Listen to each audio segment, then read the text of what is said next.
Good evening, members. Welcome you to, I almost said this episode of Heritage, Culture and Leisure Committee, 4th of April 2017. Before we start the agenda proper, now I take this opportunity to advise you that if the fire alarm does sound, please remain seated to enable Mr. Bailey to assess the situation and give further instructions on the evacuation of the building if it becomes necessary. Tonight's proceedings will be webcast by the Council, but if anyone else is intending to record these proceedings, can you please let me know now? I ask this question not to stop you, but merely to ensure that members and other members of the public in the room know that this is taking place. Members, we have a heavy agenda this evening, so there will not be any chairman's remarks tonight. But I just want to make a couple of introductions because there's a couple of new faces in the room. But first of all, just to remind you, we have Victoria Barlow with us tonight, for the Museum Director. Not brand new, but in post now. Just sitting over the back there, Lawrence Tricker, Programme Projects Manager, who will be talking to us on item 16. And to my right, Ezzy Tunnicliffe, new staff member, assisting Mr. Bailey. I have no apologies for absence this evening. Are there any substitute members?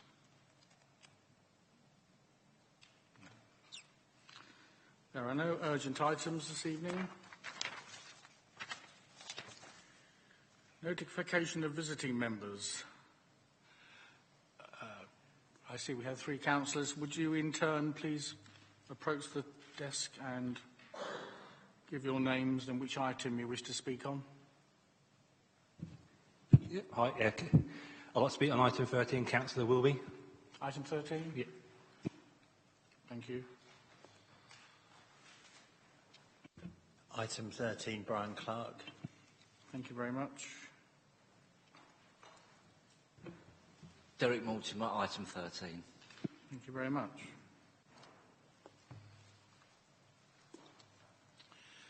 Agenda item 5. Are there any disclosures by members and officers? Councillor Nagy. Yeah, thank you, Chairman. I have definitely been lobbied, and also with, which item is it? 13? No, it's 14, sorry. I also am a part-time steward at Maidstone United's ground. Thank you. We come on to disclosure of lobbying. I have been lobbied on items 13 and 14. Are there other? Councillor Wilson? Items 13 and 14. 13 and lobbied. 14. Councillor Nagy, just want to repeat. Yeah, sorry. What you've been lobbied on. Number 13 and 14. Thank you. Thank you very much. Anybody else been lobbied? No. Thank you very much. Agenda item 7, to consider whether any items should be taken in private because of the possible disclosure of exempt information. We have an item on agenda item 16, a sustainable future for Moat Park, which has an exempt appendix. I only intend to take this item in private if members wish to discuss the information contained in the exempt appendix. Is this agreed? Thank you. Item agenda 8, minutes of the meeting held on March the 7th, 2017. I'll take these as we always do in page order. Page 1. Page 2. Page 3. Thank you, members. Can I sign that as a true record? Agreed. Can I just ask, Mr Chairman, on page 3, under the resolved 2, it was requested that you had a monthly update on the financial position of the Moat Park Cafe to the Chairman and Vice Chairman. Has that taken place, please? To date, that has not happened, but I think we must be due.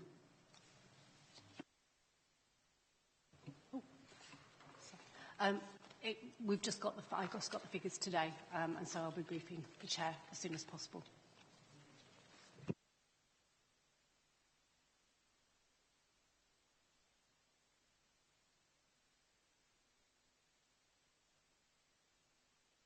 Sorry, thank you. So, agenda item 9, members. There's no petitions this evening. There is also no questions and answers from members of the public. So we swiftly move on to agenda item 11, report of the Head of Policy and Communications, Heritage, Culture and Leisure Committee, Key Performance Indicators 2017-18, and Angela Woodhouse and Anna Collier will present this item.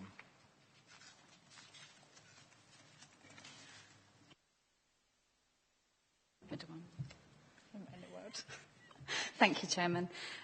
So if I could refer the committee to the relevant sections of the report. At 2.6 in the report on page 6, you have the current performance indicators that are relevant for this committee. So the two areas of the strategic plan that fall within your gift are respecting the character and heritage of our borough and ensuring there are good leisure and cultural attractions. So at 2.6 you have the current indicators. Then at 3.3 in the following two tables we've listed out suggested indicators. Now this has come following 2 workshops we've held with members where we've looked at the sort of things that you'd like to be measured and from conversations with officers and others. At 3.5 on page 7, we've also identified a list of strategies and actions, and these are things that come out of the strategic plan which we have committed to deliver, and we are suggesting that you might want to receive 6 monthly reports on these, and I don't mean lengthy reports, I mean an update. So you'll need to know, are we achieving what we said we would? Are the milestones being hit that we said would be hit at this time? And it's similar to how we've reported strategies when we used to last year, as part of the quarterly performance, we used to include updates on strategies. So it's a similar approach, and they're the key ones that fit within your area. I think tonight probably the best approach is to go through the current list, the new list, and any additionals that are presented, and then work your way through and agree which ones you want to be reported on for next year. We'll then go away and develop methodology and targeting with officers and then bring that back to you as part of Q1, and then you'll receive further information. But I'm happy to take questions and we'll go from there. Thank you very much for that report. What I propose to do, I think, if we agree, members, is to go through the list line by line and agree or amend as we go, and then take questions at the end if that's if anything else crops up. So if we can just do performance indicators, what we have now, starting at the top, extent to which Maidstone Council is making the area a better place to live. Do you want to keep or amend?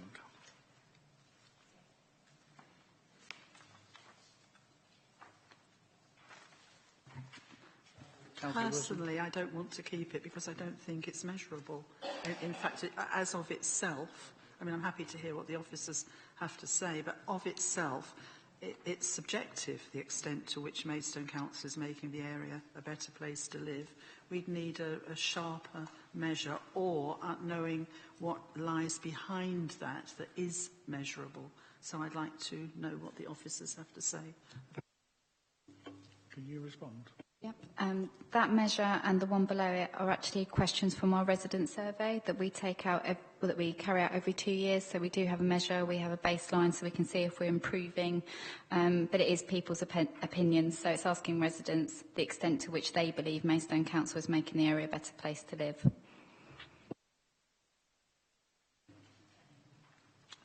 Thank you. Any other comments on that one? I think we're on that basis, we'll take a straw poll on each one as we go, bearing in mind any comments. So if we, to keep, can we please vote?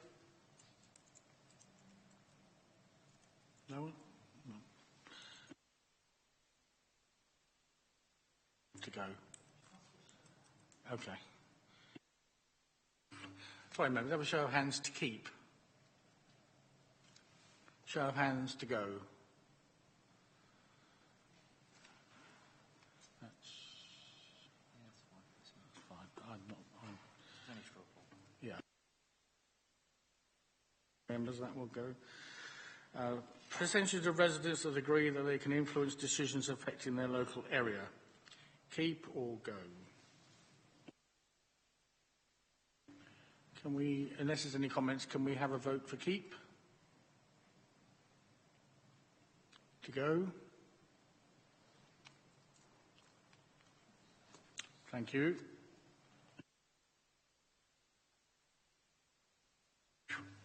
Percentage of parishes that are satisfied with the level of communication and engagement they have with MBC. Keep or to go? Keep first. Could we please discuss just this one with the proposed one underneath, which is performance against our parish charter commitment? Because it seems to me that if we accept the second one, and I'd like to hear the officers say again how that is actually done, because performance again is subjective. We need to know what underlies it. But if we wanted that, then it seems to me that you don't need the satisfied one. And so just in that one case, could we please just ask the officers to explain a little bit about performance against our parish charter commitment? Can we do that? Thank you. Yeah, no problem. So the percentage of parishes that are satisfied with the level of communication and engagement they have with the council comes from an annual survey we carry out of parishes. So that's quite easy to measure, and we did a survey last year so we can compare data. The proposed indicators, I will talk about both of them actually because they're joined up. So one is performance against our parish charter commitment. Now in the parish charter we commit to a number of different things. For example, we'll hold 4 liaison meetings throughout the year. We'll provide them with finance information. We'll involve them in decision making when appropriate. So they're the commitments we would look at and say, are we doing what we said we'd do? Now this doesn't have to be a KPI, and you may feel it's more appropriate just to have an update to say where are we at with this rather than a KPI, and I think that's appropriate, but your choice. Linked to that is the number of ward representatives involved in decision making in their local area, which is the third new indicator at the bottom of the page. That was proposed following discussion with members to balance those areas that don't have a parish. So if we're looking at how people are involved in decision making, you've got parish councils representing one group of people alongside ward councillors, and then we have some areas that are unparished, so the ward councillor is your main representative. So it's suggested that we, sort of as a balance, so we've covered rural and urban, we include both. So that's why that's been put in there, and that would probably take the form of a survey on a quarterly basis of ward councillors, or we'd be looking at going through reports and identifying where ward councillors should have been involved and talking to those individuals to say, were you involved in that decision, how were you involved, engaging that satisfaction. But again, it's up to you whether you want that information reported to you or not, and which you feel is most appropriate. Councillor Hinder. Thank you, Chairman. Angela, would it be proper for me to ask, do you have the percentage of parishes that gave this reply to you from last year? Do you have the percentages, just so I have something to gauge it on? Thank you.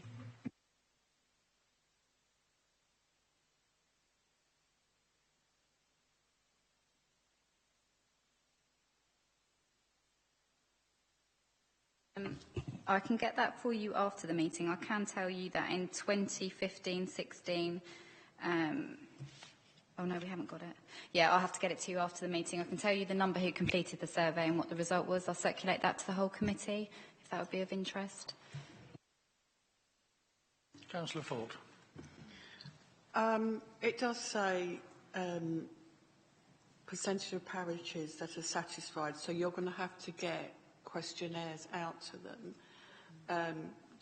you know, this isn't something that you can subjectively look at, and it would have to be on a regular basis. I just wondered if you would get any response from them.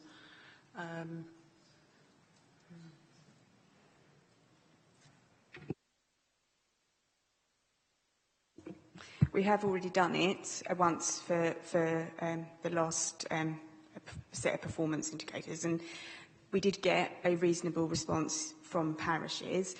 We only do it, we wouldn't do it quarterly, we would do it, we would propose to do it annually again.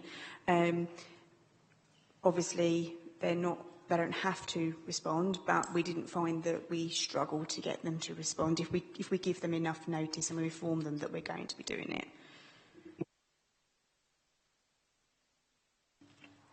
Thank you. I think on that basis, members, if you agree, that I think we keep those at the moment and see how we go forward, based on keep the survey and measure it. Sorry, Councillor Nagy, you want to come in? Yeah, I've had this come up before in the past, and when parish councils have enough notice, they usually do respond one way or another, because it's the one time they can have a comment about Maidstone Borough Council. So I'd like to see that stay in. I think the parish councils would like to see that stay in as well. Okay, we'll take the straw poll to keep then. Keep it. To keep. Having the straw poll now to keep. What is here? Yes. No, the top one.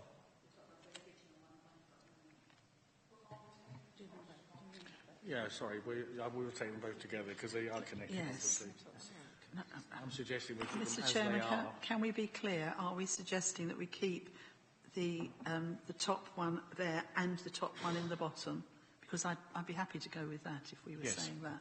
Yes, please. Yes.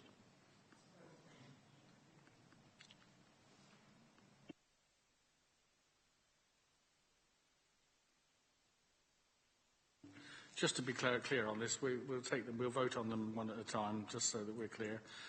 So to keep on the first one, the top. To keep. Sorry, the percentage of parishes. 2.6. Yeah, 2.6.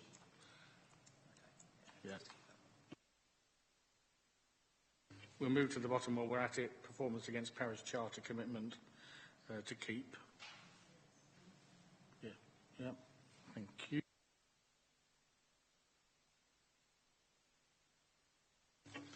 Ensuring there are good leisure and cultural attractions, performance indicator.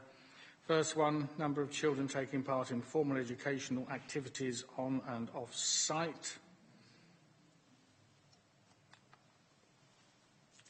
To keep, unless there's any questions. Councillor Ells. Oh, sorry, you're being very enthusiastic. Thank you. Can we have a... Thank you. It's been pointed out that this is at the museum. So this is very important. So, yes, to keep. Can we vote? Straw poll? Yeah. Can I just ask a clarification? These performances, this second box is connected to the museum?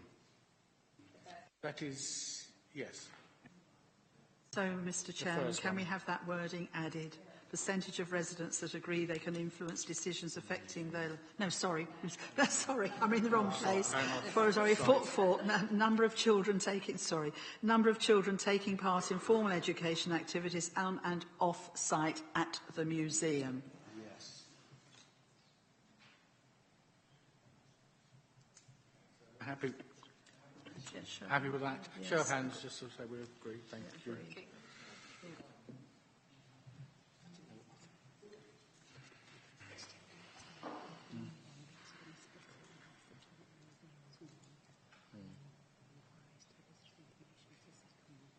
So we'll split it there.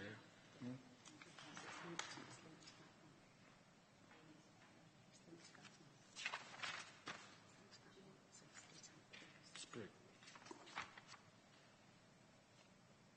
Right, sorry. Footfall at the museum. Leave that because we've got Visitor Information Centre over the page. So we'll take this one as footfall at the museum as that stands. Yes? Thank you. Net contribution generated from commercial activities.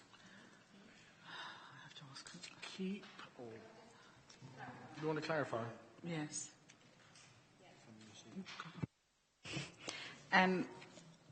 That indicator we have struggled to provide information on, and it hasn't always been clear what's included in commercial activities. And in thinking about what's relevant to this committee, if you turn the page, we've suggested an indicator around festival, event and parks income, an income target for that. And what I'd propose is that that's bottomed out with Dawn as the relevant head of service and Mark.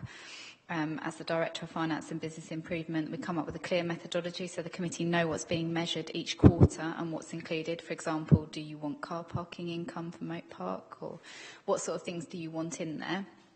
And then we can report on that, which I think would be more relevant to this committee. And that's the proposal that's been put forward. That's up to you. You want to go with that one? Is that clear, members? I think that if that's improved, so net contribution generated from commercial activities, we're agreed. Yeah. Thank you. Satisfaction with the leisure centre.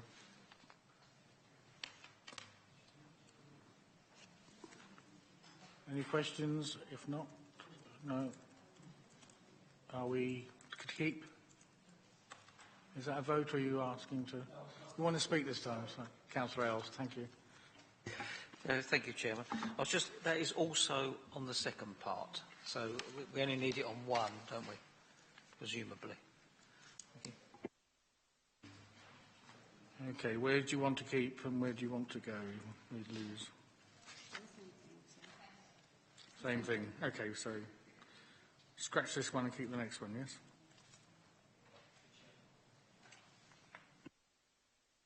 If we're talking about that in particular, would it perhaps not be better to say something like to measure the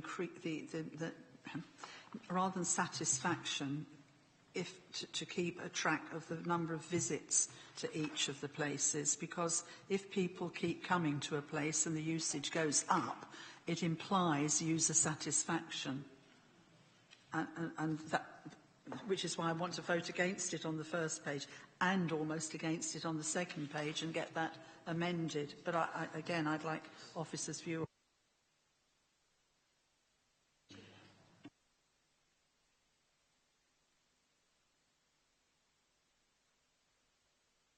Wouldn't the word user be user satisfaction? Angela, does that make sense? Sorry, I think Councillor Wilson's suggesting that instead of satisfaction, you measure usage, so visits to both. Is that what you're suggesting? So that indicator's deleted and replaced with one on usage.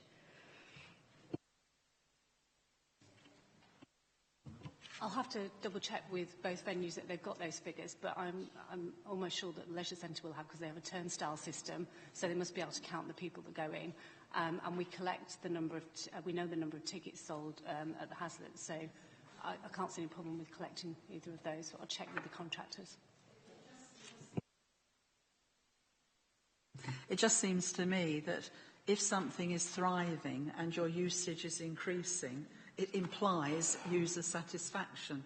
So I would have thought it wasn't, and I have at the back of my mind all the time, how complicated or not is it to get a figure? And it seemed to me that that would be an easier way to do it. It just...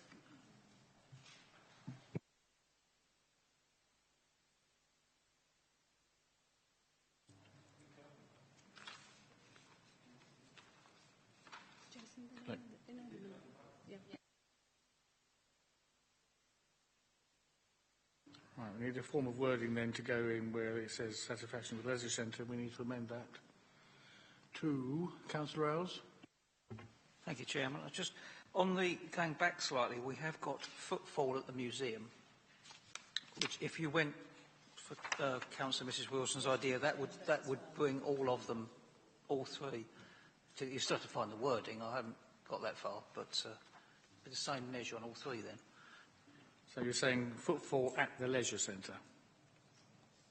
Or, I mean, usage. Okay, usage at the leisure centre then. Yep, agreed.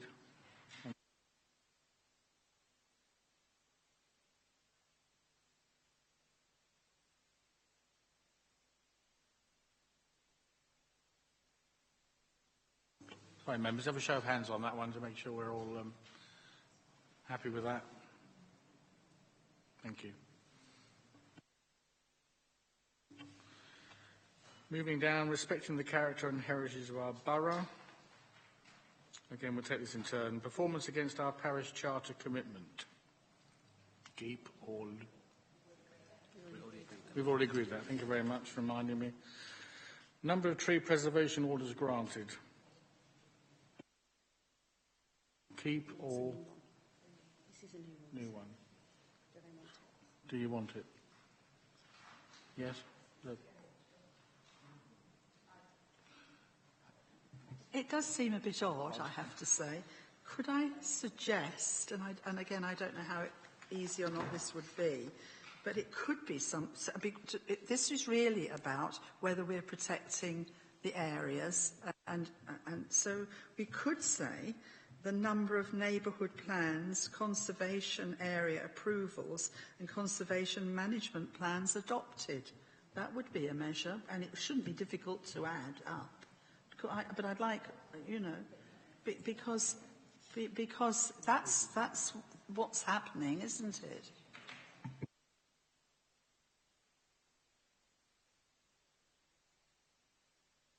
Councillor Nagy.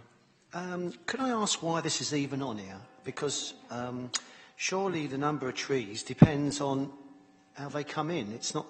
How can we measure something that we don't know?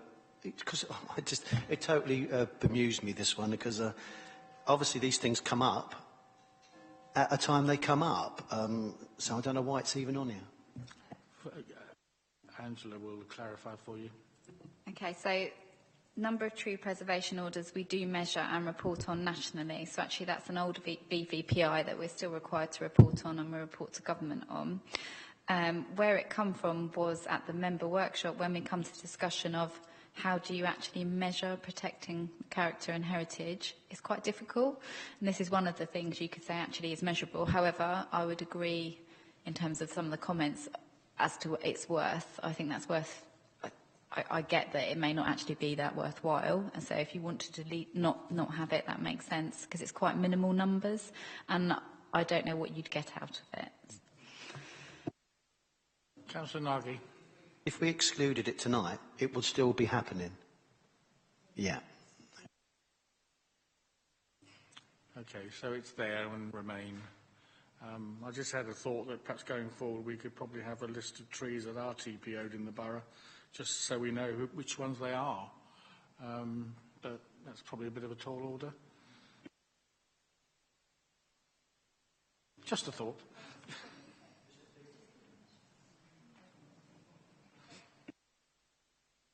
Moving on, number of ward representatives involved in decision-making in their local area. David, sorry, did you vote on that? Are we saying no to that one? Sorry, members, do we vote yes to keep that or take it out? We're still going to get the information, so I think, to be honest... Vote yes to keep it in personally.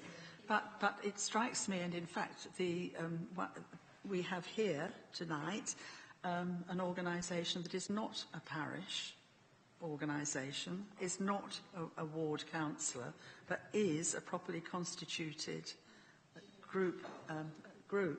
And nowhere in here do we actually, they need to be incorporated, not just this organisation, but nowhere in here is that incorporated, is it? So if you're going to talk, you can't really add them into the parish charter bit because there's not a comparable charter, but you could, where it says number of ward representatives, it could be number of ward representatives and organisations involved in decision making in their local area, so that that group of organisations that are not picked up anywhere are actually mentioned. Angela, you just... Yeah. Can I just take you back, just to be a real pain? Can we go back to the tree preservation orders, because we didn't actually... You didn't vote on whether you want to keep or delete, and I believe Councillor Wilson then put forward an alternative, which again wasn't voted on. So sorry, can I take you back to that before we move on to this point, and then we can come back to the points you've raised? I think we're still voting on... Sorry, Councillor Falk. I agree with Councillor Wilson about things like listed building consent, because that is preserving the fabric of our old buildings, and that can be measured. We know exactly how many applications come in a quarter or however we're measuring, and I think that's quite important. Thank you. Yes. Councillor Wilson, could you just clarify? Let's try to sort this out for Mrs Woodhouse. The number of tree preservation orders are a figure we get anyway. There's absolutely no harm in keeping it as a KPI because it's there. What value it has, I can't see. So it can just be something we're told periodically. So you need then, you're looking for something that actually does the same job, which is saying whether we are or are not respecting and protecting the character and heritage of the borough. And so I think we should vote on the tree preservation order first, and if we can just be told this, it doesn't have to be a KPI, does it? So shall we vote whether we wish to keep it? Right, can we just vote whether we want to keep the number of... It's not a key, it's a new one. It's a new one. So, sorry, do we want to have that added? Polstroll. Thank you, members. Then, Mr Chairman, to Yes, follow Councillor on, Wilson, would you are the like to- two issues, and there are two, but it's whether they're practical or not. And that is, how do we measure whether we are actually protecting areas? And it seems that we are moving forward with neighbourhood plans. We are, I think, slowly moving forward with things like conservation area appraisals and management plans. It's slow, and that doesn't matter. But those three things together do encapsulate the effort to be made on conservation, whether it's natural or the hard or buildings. So if that's not too arduous to collect, I think that would be... But, I mean, I've thought long and hard, and I'm sorry that I've tried to talk to officers a little bit today, but haven't really had much opportunity for a variety of reasons. So it's a bit mean in a way to bring it now.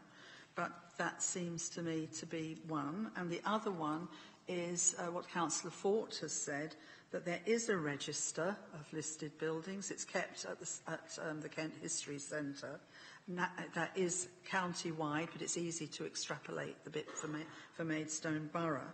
And if you have that list, then there's also the list brought out, not by ourselves, but nationally, about the buildings that are at risk. And we should be able to put the two together and see, even if there's a lag in time, whether that's getting worse, is stabilised, or is improving. So that is another one that perhaps we could think about. I fully agree, Councillor Wilson. Angela, can we encapsulate that into a... Personally, I think it would be more useful as contextual rather than as a KPI, because the movement isn't going to be great. I understand why you'd be interested, so I'd suggest that annually we report on the listed building figures and whether they've changed, so you've got that information. And probably the same with the other areas you've mentioned, because they're not things that move at a pace. And last year, I know when we did have a target, I think, relating to neighbourhood plans, and we certainly provided the information, but it was quite slow. So you weren't seeing a great turnover or a great number coming through, but I understand you'd be interested. So what I suggest is once a year, we'll give you an update on where we are with those areas. So if that's suitable for the committee. If I formally make the recommendation that we have a yearly report on, I won't repeat it all again, on those two things, rather than them being a listed KPI, we could go to the vote on that, couldn't we? Yes. And we can vote on that proposal. Should we get the wording, though? We need the wording. Sorry, we need the wording. So that was recommendation for... Okay. So this committee would... Go on. A recommendation that this committee receives an annual report. Do we want to specify when in the year? Officers, is there a best time for you?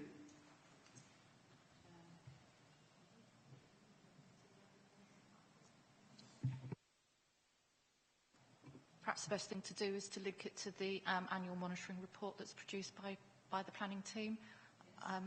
Off the top of my head, I can't tell you when that is, but we can certainly, and there may well be other information that annual monitoring report.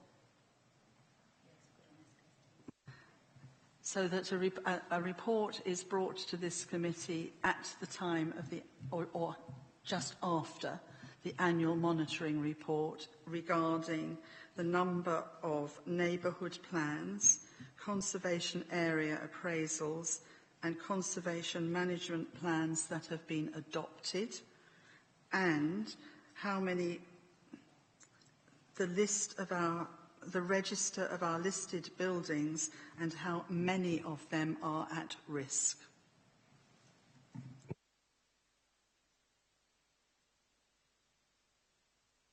And conservation management plans adopted.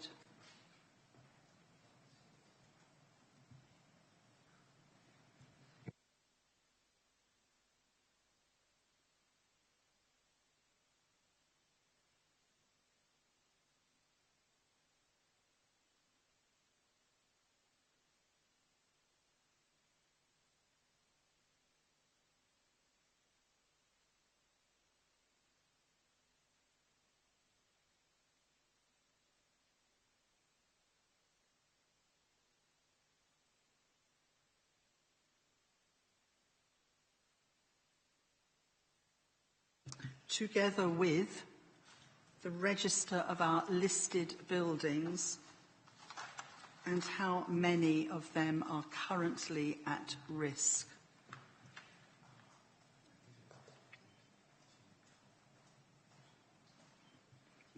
What we want is the sense of direction. Okay, so that an annual report is brought to this committee at the same time as the annual monitoring report that is brought to the Strategic Planning, Sustainability and Transportation Committee, outlining the number of neighbourhood plans, conservation area appraisals, conservation management plans adopted, together with the register of our listed buildings and how many of them are currently at risk. Okay. Thank you, Councillor Wilson. Do you have a seconder for that? Councillor Ells, you seconding? Thank you very much. Did you want to say anything?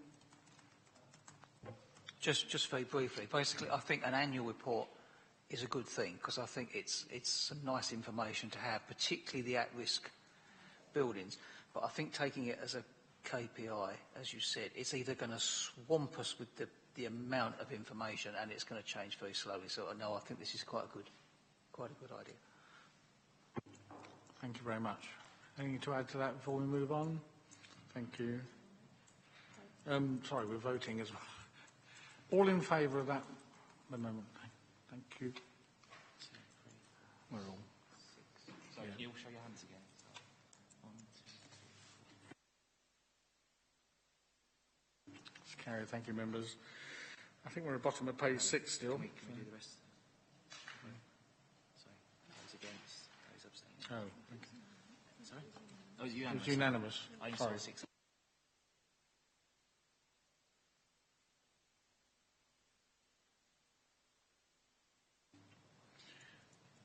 Sorry, I'll repeat myself. Number of ward representatives involved in decision-making in their local area. That's the last one on page 6. Are we going to keep or... Councillor Wilson? I'm happy to keep it as long as it's understood that it's councillors and other organisations that are not other properly constituted organisations that are not parishes. Oh, you're coming there, Anna. No, Anna. Just to clarify, this isn't something we currently measure. It's an addition. It's not. It wouldn't be keeping it. That would be my team that would be doing that, and that would be a substantial amount of extra work to do that.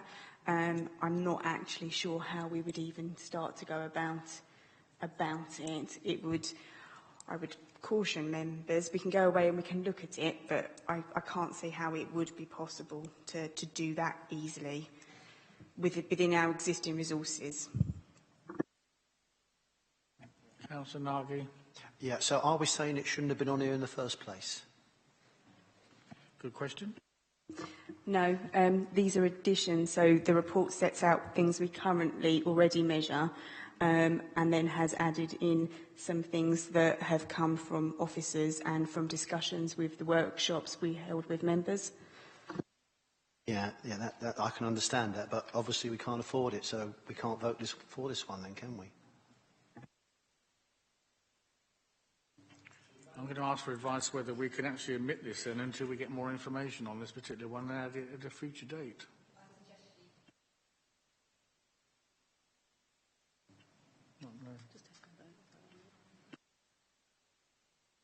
Okay, members, do we want to institute this or not? Not to. I mean, for, sorry.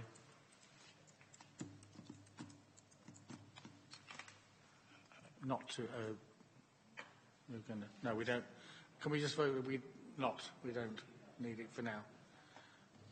That's it. I'm going to suggest, though, going forward, that we actually look at it in the future, just to see where we go. Just as a matter of... Right, can we just vote on that then, members? Are we going to omit this at this stage? Is this for adding or? No, it's for adding. Oh, it's taken away. Taken away.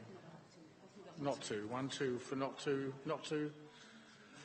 1, 2, 3, 4, 5. Are you voting, Councillor Fort?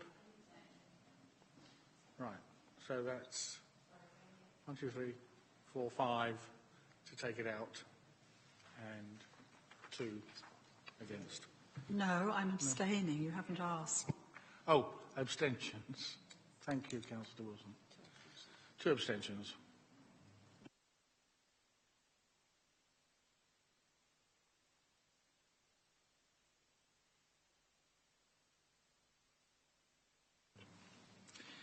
Turning the page, page 7, ensuring there are good leisure and cultural attractions. Indicators are user satisfaction with the leisure centre. I think we've already done that.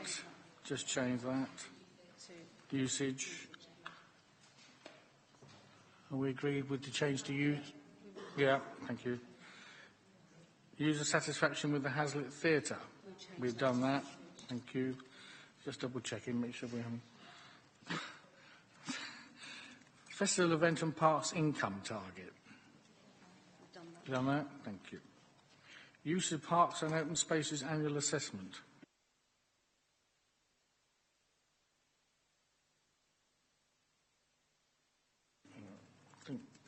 I think we would keep that in. That's a new one. So we should add. Are we agreed that that should definitely be in? Use of. Yeah, so as part of the Parks and Open Spaces 10-year strategy, as part of that development, they actually surveyed people to see the usage. So it was how many times you've used a park or open space, how frequently. So we're proposing that we replicate that because we've already got the baseline data. And it also links into another area for us, which is health and wellbeing, so we can use it in 2 places.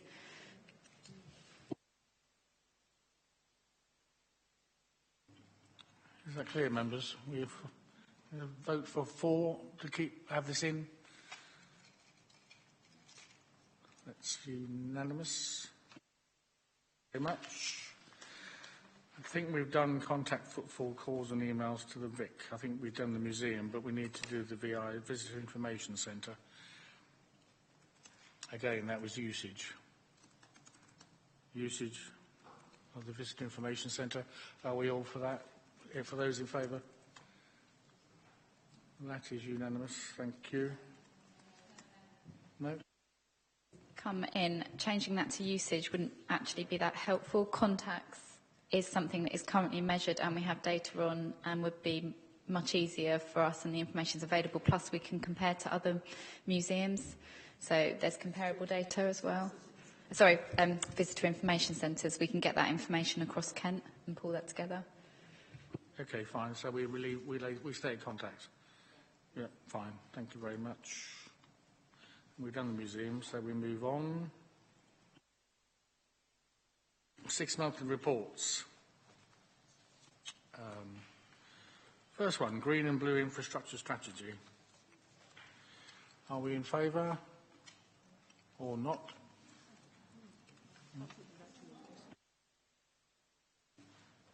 Angela, do we need to vote on these? No, I'm happy if the committee just indicates that they're content with receiving an update on all of these as a group on a 6-monthly basis, rather than going for it individually. It's probably quicker. Okay, agree, members, that 3.5, we'll take that as said, that we will take update reports 6-monthly or as they come forward. Thank you very much.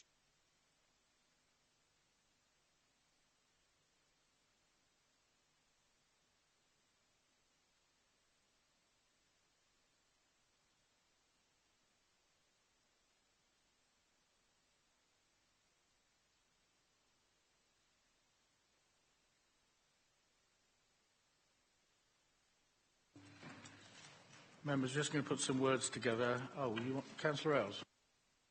Oh, thank you, Chairman. Sorry, it was just before we went on too far, because it took a lot of toing and froing on the KPI part. I wonder if we could just read through what we've actually decided we are keeping. Is that what you're doing now?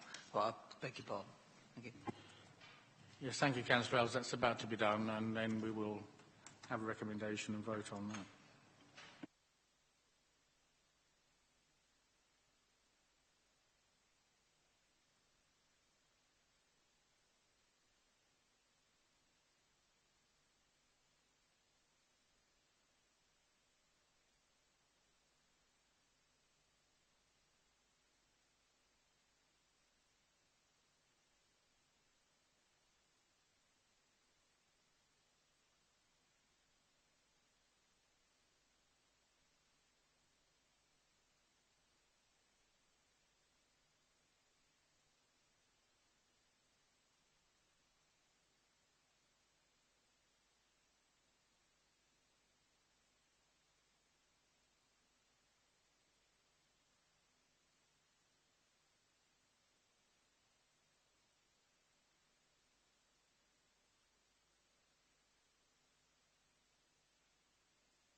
Okay, so...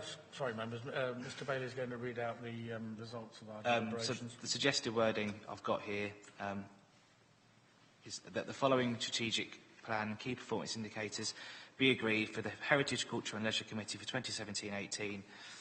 Under respecting the character and heritage of our borough, we've got percentage of parishes that are satisfied with the level of communication and engagement they have with MBC, and performance against our parish charter commitment. And under ensuring there are good leisure and cultural attractions, a number of children... Sorry? I did... Okay, I can put that back in. I thought that was under the... what was the other one? Let me have a look. No, you're right. Yeah, you're all right. Yeah. And TPOs, sorry. Ensuring there are good leisure and cultural attractions. There is a number of children taking part in formal educational activities on and off site at the museum. Footfall at the museum. Usage of the leisure centre, usage of the Hazlitt, festival events and parks income target, use of parks and open spaces, annual assessment, contacts, footfall calls and emails to the VIC. So just to clarify, under respecting the character and heritage of our borough, TPOs is in there as well. Sorry? Oh, was that in it? Oh, that was in that one, was it?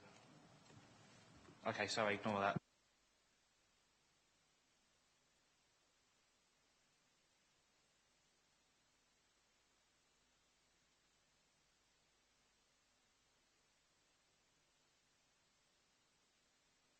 Sorry, members, just to clarify, you also agreed you'd receive an annual report in line with the annual monitoring report covering various aspects of heritage and culture.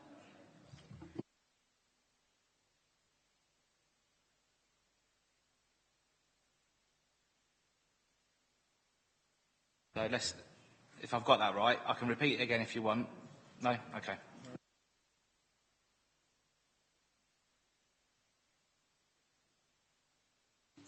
Okay, members, apparently we're not voting on this, but is this agreed? Thank you, Angela Woodhouse, for your contribution. Thank you very much.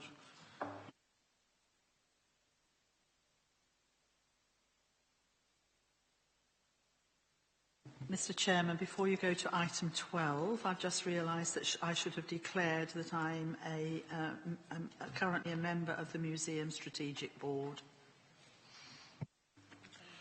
Thank you for that, Councillor Wilson. In fact, so am I, so declare an interest there. Perhaps I should also say I'm a member of the Friends, but that's probably just connected, so, but I will declare that on this subject.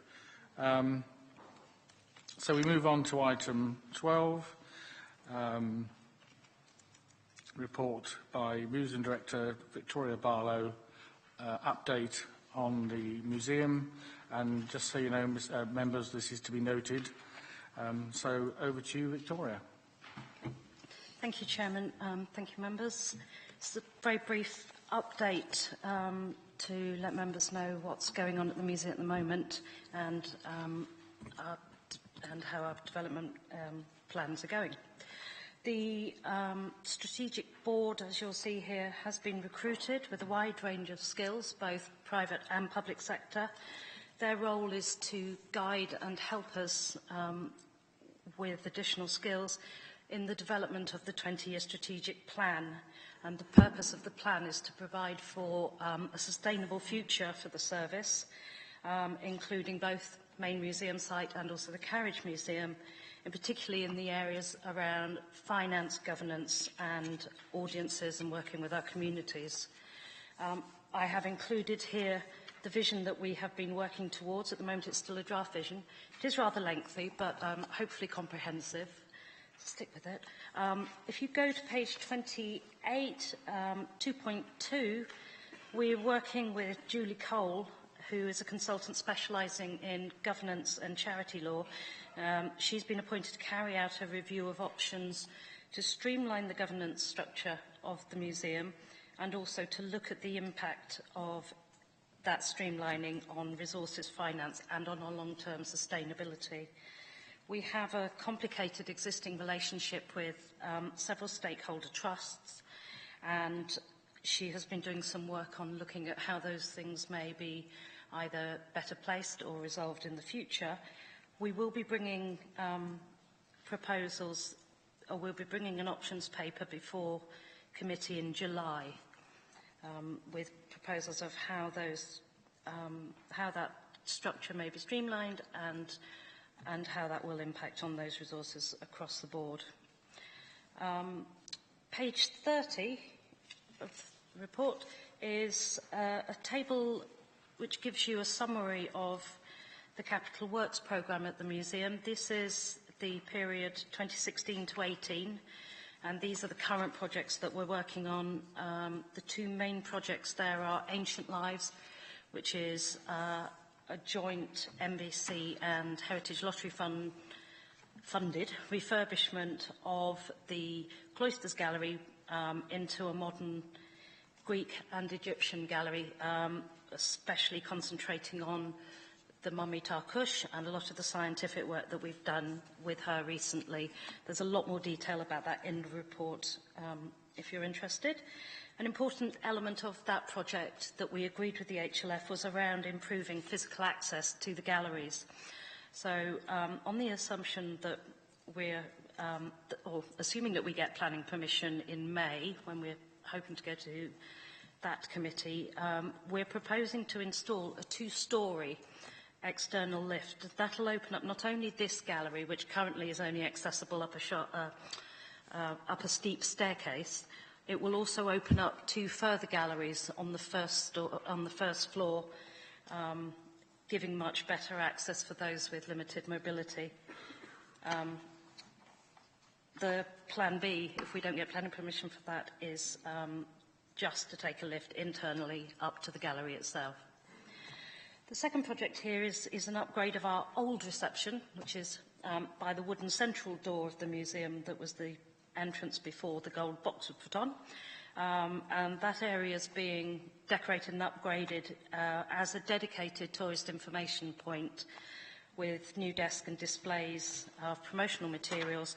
and that is going to have a permanent member of staff attached. They're not a permanent visitor information particular staff member, but one of our staff who are all trained to do both museum and visitor information enquiries. Moving to page 32, we have table 2, which shows a proposed action plan for the capital works remaining up until from 2018 onwards. These are not yet confirmed or strictly priced. They will be affected by the 20-year plan, and at the moment they are illustrative of work that we expect to do. That will be developed alongside the 20-year plan. The Learning Service have just this month actually received some good news. We are now in year 6 of the Museums and Schools scheme funded via the Arts Council, and we've just been awarded £77,000 towards the running of the service through that scheme. It is looking as if this will definitely, after several years of maybe, definitely be the last year of that scheme, which means that we will be focused this year on securing ongoing external funding to replace that money within our service. 2.5 audiences. First of all, I owe you all an apology. I've managed, unless it was changed, I think I've managed a typo here. I originally said that we had 180,000 visitors. I think there was a bit of wishful thinking. It's 80,000. I do apologise. What I would say is that a Museums Association survey of about 500 museums came out this week, and a third of local authority museums have reported a drop in visitors. Now, we're holding steady at the moment. Obviously, we would like it higher, and we see the rapid growth in population in Maidstone as a real potential bonus for us. But we are going against what appears to be quite a large national trend there. We have, as usual, an active exhibition and events programme, trying to keep a varied programme that appeals to different audiences. And again, there's more detail in the report for you of what's been going on. But I haven't written there, actually. Our summer blockbuster this year is an exhibition that was put together by the Victoria and Albert Museum, and that's called Game Plan. It's based around the history of board games. And so we have several quite fun evenings lined up already to see whose competitive spirit takes over. And just one last thing, if I could, I'd just like to highlight the Cafe Culture scheme that's been running at the museum now for a couple of years. It's a small project, but very valuable. We've been working with older people at risk of isolation, and just this weekend we had a volunteer recruitment session. We already use volunteers within our collections teams, but we're now expanding that out to the rest of the museum. So we have a cohort of 9 new volunteers starting soon. 2 of those volunteers were referred to us as part of Cafe Culture and are now getting more widely involved as volunteers. Thank you. Thank you, Victoria. That's a very good report, and I know a lot of hard work's gone into that, and it shows the museum marching forward in leaps and bounds, to be honest. And we're looking forward to the future, I think. Members, this is for noting, but if there are any questions for Victoria, then please, if there'll be burning ones, I need, Councillor Ells. Thank you, Chairman. I think it's an excellent report, and it's brilliant, I think, what is going on now in the museum. This is more of a comment than a question. You've got the draft vision, the 20-year strategic plan, which runs for a couple of pages, which is great for us, and I think is very good. Is there a way if you could produce that sort of thing in a paragraph or something for the public, something a little, because no one's going to read, we have, but no one is going to stand in the museum and read all of that lot. Thank you. Yes, funnily enough, we were just saying today we will produce a vision statement that tries to condense that down to something more manageable. Thank you very much. Any more questions for Victoria? Councillor Nagy. I just mentioned this one on page 30. Not really a complaint or a criticism, but it says here existing wired fuses to be replaced with RCBs, upgrade, and that still hasn't been done. I'm very surprised in 2017 that Maidstone Borough Council has any buildings that have not been upgraded to the current standards.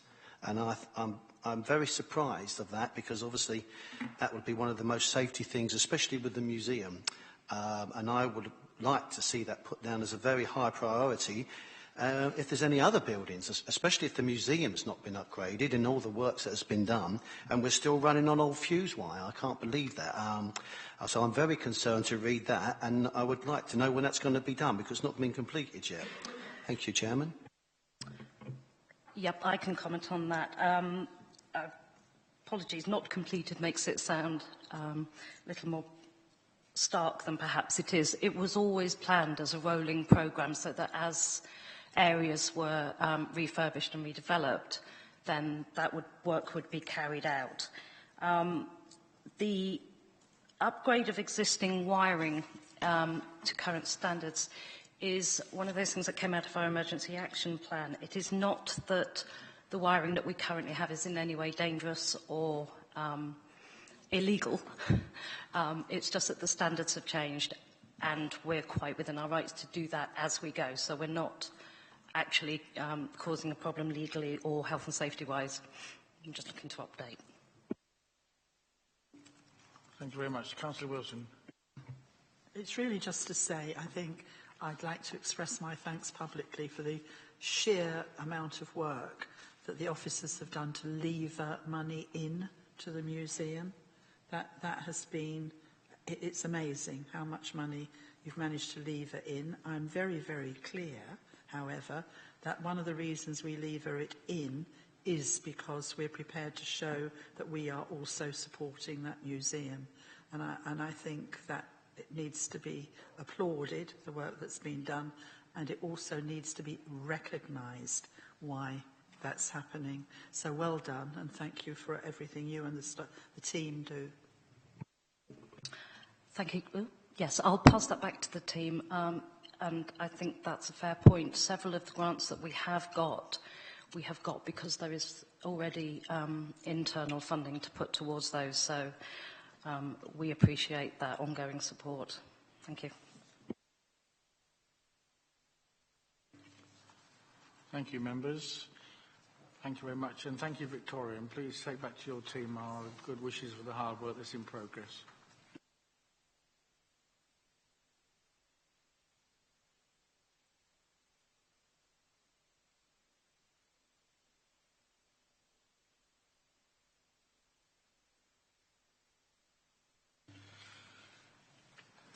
Thank you, members. We now come to item 13 on the agenda. Disposal of land at Richmond Way, South Ward. Jason Taylor will present this item, but before we do that, I'm going to ask Sean Carter of the North Luce Residents Association to come forward to speak. And you have 3 minutes, Mr. Carter. Thank you very much. Sorry not to give you too much, but...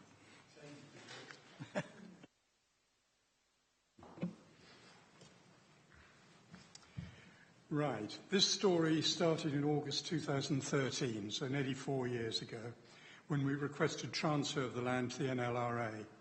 In November 2013, Mr. Taylor wrote saying he was writing a report to the Cabinet member to declare the land surplus to requirements and to be handed over to the NLRA. In December 13, another letter from Jason Taylor, and I quote, "I would like to confirm we are progressing with the transfer of land to the NLRA. The Cabinet member, who was then John Wilson, has agreed to the principle of the transfer." There were then various email follow-ups up, etc., for 8 months, until August 2014, when Mr. Taylor stated the workload had prevented him writing a necessary report, and there was now a new Cabinet member, Councillor Perry. In September 2014, an email from Mr. Taylor, quote, "Councillor Perry agrees with the principle to dispose of the land to the NLRA and legal documents will be drawn up ASAP. In February 2015, a letter of complaint was made from us on the time delay, And in April of 15, a letter from Zena Cook stated that Maidstone Borough Council now intended to produce a Parks and Open Spaces strategy, and therefore this transfer cannot proceed. This land is used by children for impromptu games of football, more now than ever due to the lack of open space in the Hale Park estate. Older people use it to throw balls to their dogs to chase. There are picnics in the summer, and cyclists are using it as part of the cycle route from Lewes to Tovel and on to Maidstone. Therefore, why a 6-metre buffer strip is needed when there's already a 4-metre track alongside this land seems most odd. As regards the Officer Report re-maintenance, the grass does get cut, but in any conditions, which quite often means it's too long or it's cut in wet weather, which makes it very difficult for residents to use for a few days.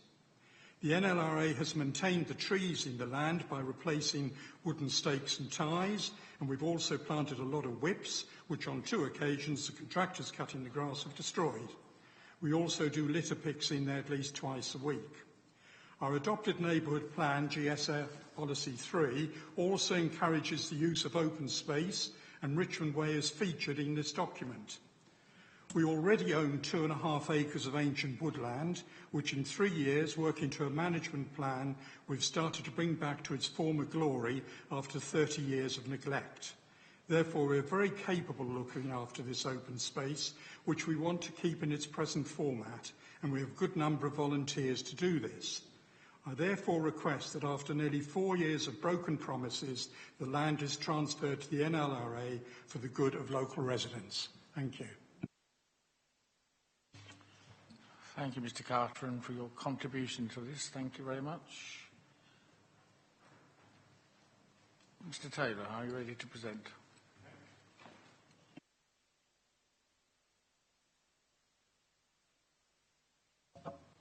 Thank you, Mr. Chairman. Yes, just introducing this report. The report is regarding disposal of Richmond Way, following a request from North Lewes Residents Association, as mentioned. The report is to give all of the background information to the committee to enable them to make a decision. There's information here about, say, North Lewes approaching us. The size of the site is 2,043 metres squared, and the maintenance is currently done by NBC. The 2.6 brings in that and shows in Appendix 1 that the land immediately to the southwest of the site has planning consent to build 62 houses, and it's in the Maidstone local plan. Access to the development will be by what is currently a narrow track running alongside the site, and potentially when the development is built, there could be a need for a footpath. We don't know until it's built. And for that, because of that, we've suggested a 6-metre strip, a buffer strip left. And the decision for the committee is to decide what they would want to do. If it was to be disposed of, if it was declared as surplus to operational requirements, it would a notice would be placed, and the decision would go further up to Policy and Resources Committee. I do have some photos showing the site. If have members been to the site, or would they like to see the photo?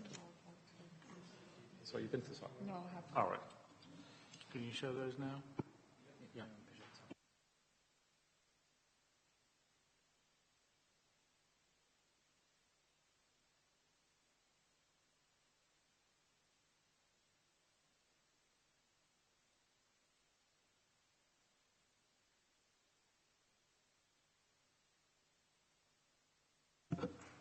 This is the site approaching from Postley Road. So that's the track we're talking about, with Richmond Way open space on the left-hand side. This is the open space taken from the corner. There's the buffer strip, the 6-metre proposed buffer strip shown there by laying down a tape. And so the road on the right, the lane on the right-hand side is the access to the development.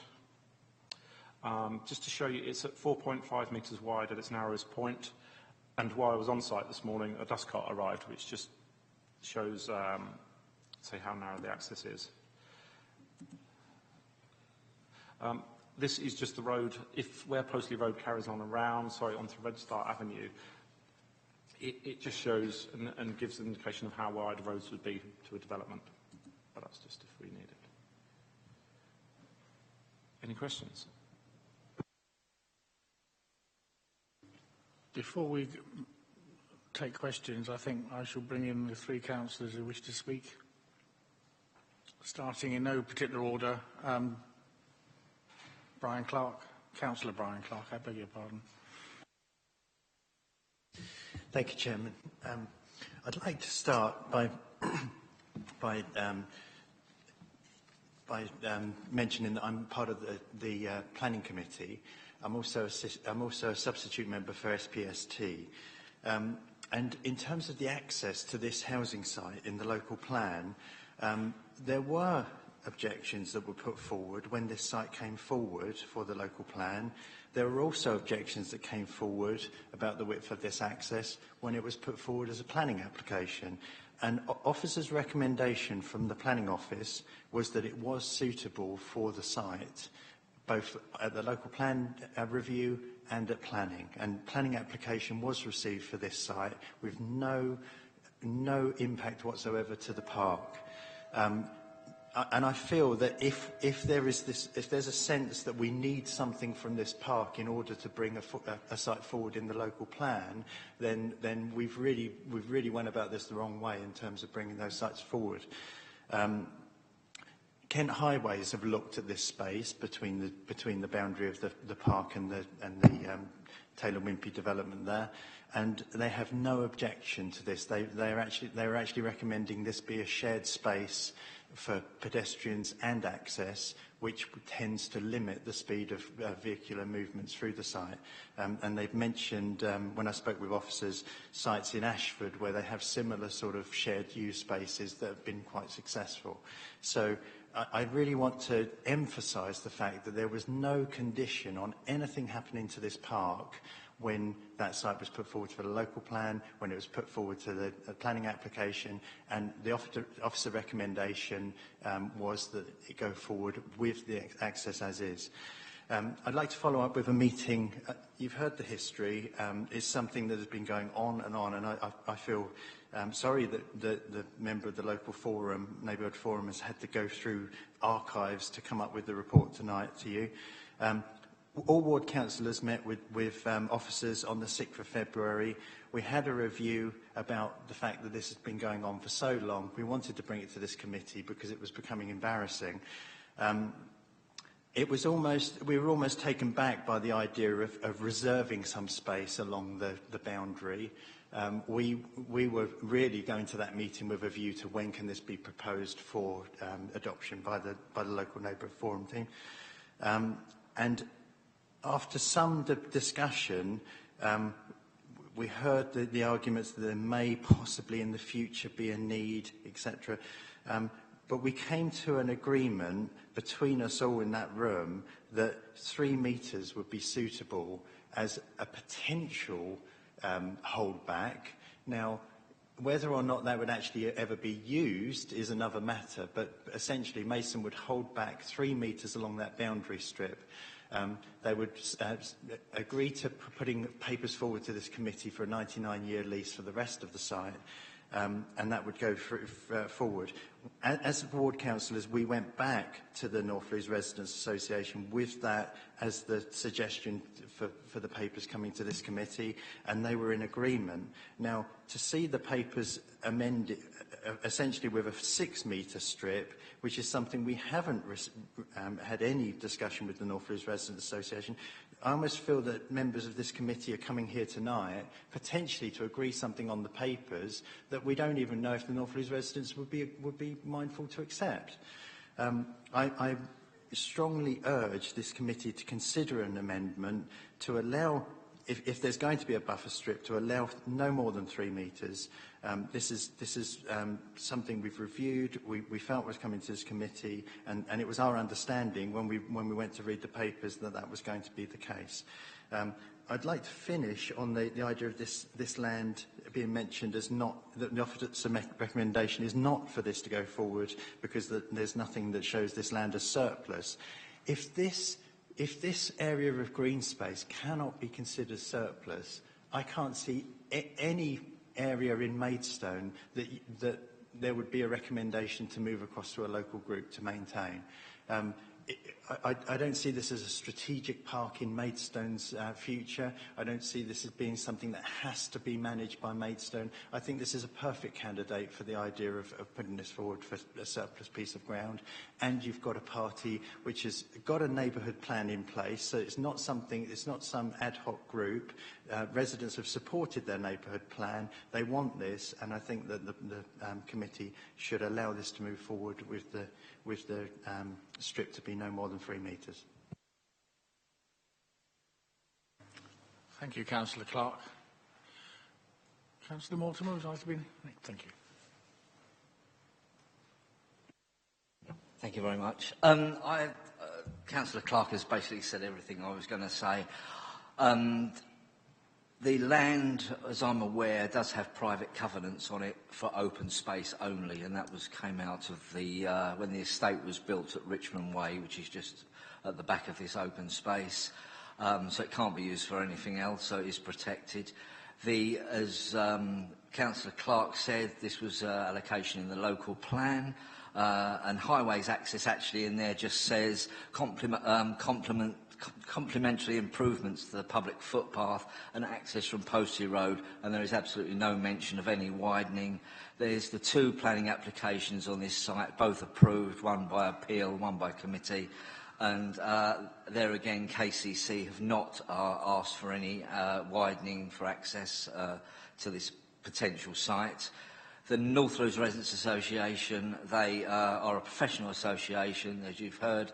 They own other pieces of land in the area. They want to enhance this piece and for the benefit of all the local residents. Personally, I don't think 6 metres is needed at all, and I've got my doubts whether 3 metres would be needed. But if we have to have that, I would stick with that. But I hope you'll make your decision tonight regarding the surplus to requirements. Thank you. Thank you very much, Councillor Mortimer.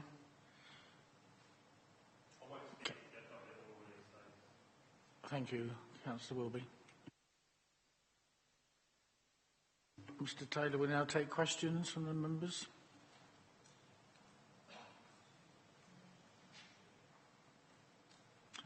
Councillor Lewins. Hi. Yeah, I think we should go with 3 metres of surplus to requirements. And retain a 3 metre buffer zone. And perhaps change the wording, perhaps. Thank you very much for that. Councillor Ford. Whilst I support the surplus to requirements, if the access to this other development is along this sort of lane, is 3 metres going to be wide enough? Because that would only be really 1 car width and a little bit. Whilst I think 6 metres is too much, I think it needs to be slightly wider than 3.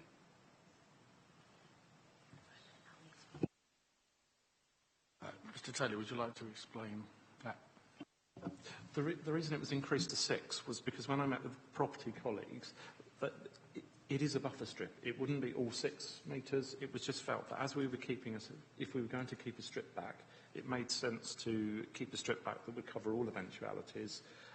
What the proposal is if we do dispose it, the buffer strip should still be given on a licence and handed over to North Lewes to look after it. It just gives us the option until the housing estate is built out. If something were to happen, it was a belt and braces. Let's come back. Yeah, because a road width, if you are going to get a road access down there, would be more wider than 3 metres. Yeah, that's the follow.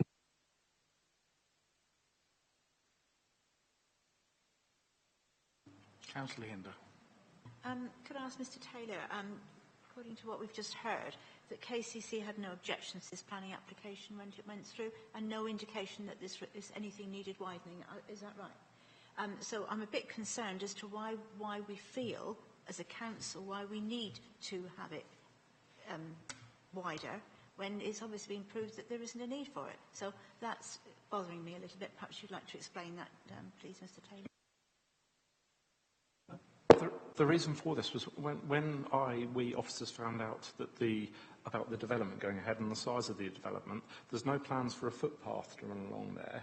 If there was an issue, and our residents that would be living in there did have a problem and came to us and said, you know, we want to look at a footpath for you know, because at busy times, 9 o'clock in the morning, 10 o'clock, it would be very busy, it would give us the option to do so. And that's very much why it was flagged up at the time. Sorry, does that answer your question? Yes. It's just that I can't, I mean, I think actually 3 metres is quite wide enough. I wouldn't want to see it any wider than that, actually. I'm quite happy with, if it has to be, then it would be 3 metres, but I wouldn't want to see it any wider. Well, Thank it's you. 4.5 wide at its narrowest point at the moment. So you're adding another 3? For example, this is the street next door. This is Red Start Avenue, where the road is 5.7 and the path is 2.7. Just to give an indication, as I was there, and say at the moment it's 4.5 wide. So we would need, I think that's 3 metres. 4 metres, sorry. Can I ask the Chief Executive to come in here? If I just may clarify, the matter that is before you this evening is whether or not you wish to declare the open space as surplus, and that is a mechanism by which another organisation, and in this case the North Lewes Residents Association has been mentioned, could take responsibility for that space. What is not before you is consideration of the highways provision for access to the development that's already, where the Planning Committee has already resolved to give planning consent to. What is highlighted in the report is an anticipation of the potential for, or the possibility of, the need to change things going forward and retaining the flexibility to do that. So we have already resolved to give the planning consent, outline consent, access agreed and layout agreed. So if I might suggest that the focus for this evening is on the open space and declaring of that as surplus, not a discussion of the planning application. Councillor Lewins.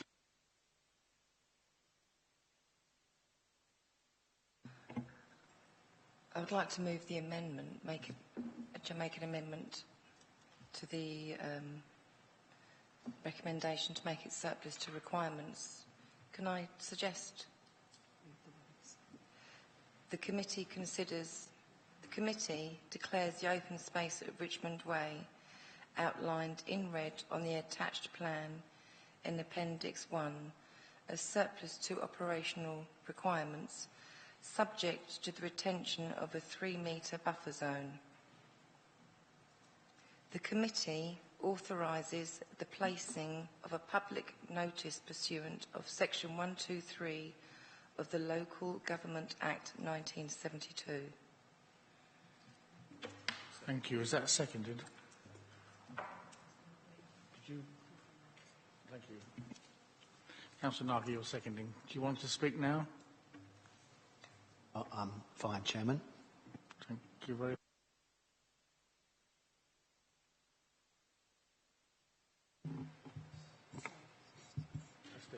Sorry, Councillor Lewins.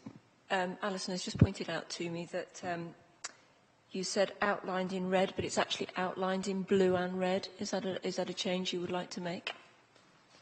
On the first one.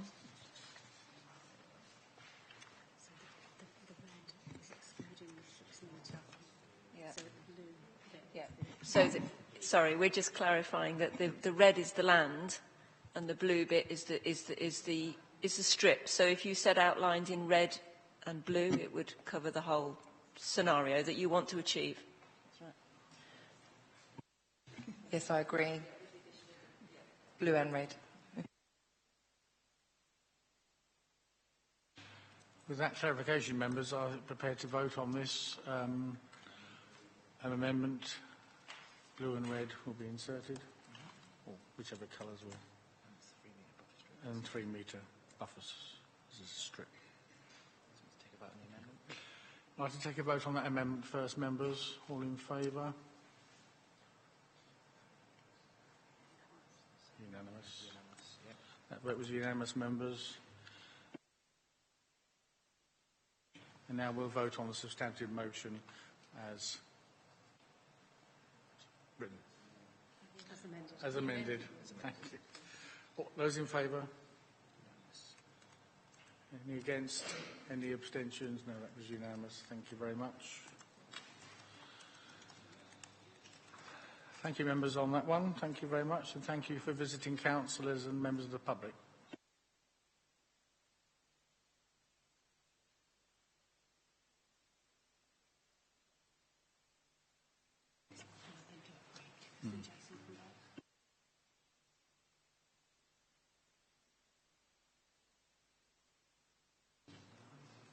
Thank you, members. We'll now move on to agenda item 14, report of the head of Generation and Economic Development, disposal of land adjacent to Gallagher Stadium, North Ward. Jason Taylor will again present this item, pages 43 to 47. Thank you, Mr. Chairman. Again, this report is regarding the disposal of land adjacent to the Gallagher Stadium. The recommendation is that the committee considers declaring the land as of open space adjacent to Gallagher Stadium, as outlined in red and shown in Appendix 1, as surplus to operational requirements, and if they choose to declare that as surplus to requirements, that a public notice is placed as per Section 123 of the Local Government Act. Officers were approached by Maidstone United Football Club regarding disposal of the strip here. This is linked to the club being promoted, and they had to increase the capacity of their ground from 3,000 to 4,000, and because of that they've built the new north stand. To enable the club to safely access enable this stand to be safely accessed, the club has requested that the freehold title of the strip of land, which is 2.3 metres wide, is transferred to them for the construction of a new footpath. Again, there's details of the sizes, which you've got in Appendix 1. The club have given the following details regarding the footpath. It will be connected to the bottom end of the existing pedestrian ramp, providing connectivity to the towpath. In addition, a gate and a path from the existing car park, this is a separate thing, a gate will be installed from the existing car park to enable spectators to get down to the towpath. The footpath will benefit from low-level lighting. I've since cleared up with the club that this would only be used on large match days, and they estimate that they have between 4 and 6 evening games a year. So just to be clear about the lighting and the impact that will have. And there's a note there about the club's ecologist has looked at this, but I'll show you a photo in a minute regarding the ecological value. The club would take on responsibility and maintenance for this area. I went to the site yesterday and met with the club chairman.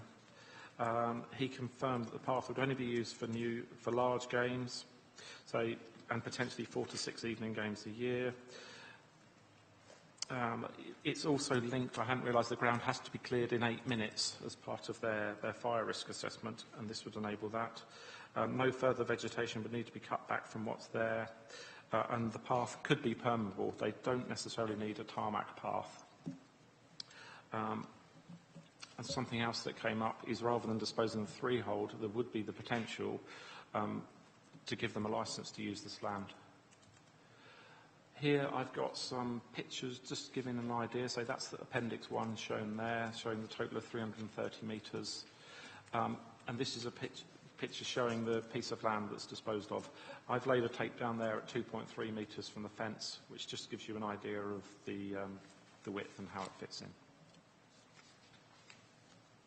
Thank you, Mr. Chairman. Thank you, members. Do we have questions for Mr. Jason Taylor? Can we hear more about what a licence actually means? Because this is news, I think, to all of us, as it's not in the papers at all. How does that work? Because I've not heard of us doing that before. Effectively, it would be us giving them permission to use that path at certain times, the path which is across public open space, as opposed to actually giving them the freehold to disposing the land to them. But don't they use it now anyway? I mean, they already use it, don't they? I'm just trying to understand this. Does it need... Does it... yes, thank you. I think if we went down the route of giving them a formal licence, I'm not quite sure under what arrangements they use it at the moment, but if we gave them a formal licence, then it's more flexible than disposing of the land, and it sets out more formally how they can use the land, how they can access it, maybe times of the day that they can access it, any other sorts of requirements, and also we can terminate it, the licence. Obviously, if you give them a freehold disposal then, or a long lease, then, well, freehold disposal, it's you know, that's it. A long lease, you can terminate it, but it's much more difficult, and, you know, it's a much more certain way of disposing of the land. So a licence is a much more flexible way of A, controlling access, and B, terminating if you decide to do that. May I come back, Mr. Chairman? I took the trouble to go out and have a look at it myself yesterday. They knew I went into reception and told them I was there because I parked in their car park. If it's a choice between disposal and a licence, then I would go with the licence, because I think, having looked at... Right, let's get this in proportion. This committee is responsible for leisure, which means we wish to see the Gallagher Stadium be successful. And I am convinced that if they are to use the new end development that they've got, what's it called, the stand, that they know for safety grounds that they need to have this gate at the end and to get people out that way, not just for emergencies, but for the larger functions. But in front of us, we have no real figures or understanding of how that would work. If you stand there and look at their fence, you've got this and that's their fence. If you look on the other side of that fence, there's a very wide, it's very wide open area. I did ask the question as to, well, then why couldn't they use that? I got a decent answer. I'm not saying I didn't. But I'd like to know why they need to use that, why they couldn't go straight down onto the towpath, for example. I'm also a bit concerned about how they actually get out the other end and back up to the car park. At the moment, you can't get back up. Where the red line stops on this, there's no access back up. You have to go along the river until you get to almost to the boathouse, and it's that tiny little footpath there that they would have to use to go up. So I do want to see them given the flexibility to get out of that end, but I think there are so many unanswered questions that, all right, I'm going to move, actually, that if we're going to do anything, it's a licence at this point in time, and I do not want to see a tarmacked path there. So as part of the licence, if they wished to put I can understand you don't want to come in a mud bath in the winter, but I think if you're going to put a tarmac path in there, I think it will have an impact on that native hedge just to get the footings in. So a licence seems to me, if you've come up with that, to be the best way forward. And so I will move that we go with a licence. Sorry, can I just clarify that for the purposes of declaring surplus to requirements for the purposes of a disposal, it's not within your gift as a committee to say we're going to give a tenancy, a licence. You could recommend it to P&R, but a licence doesn't fall under the declaring surplus to requirements to effect a disposal. A disposal would either be a short lease, a long lease, or a freehold transfer. So what I'm actually saying is that we do not approve declaring this surplus to requirements, but we could recommend that we investigate the possibility of a licence. We could recommend that, yes?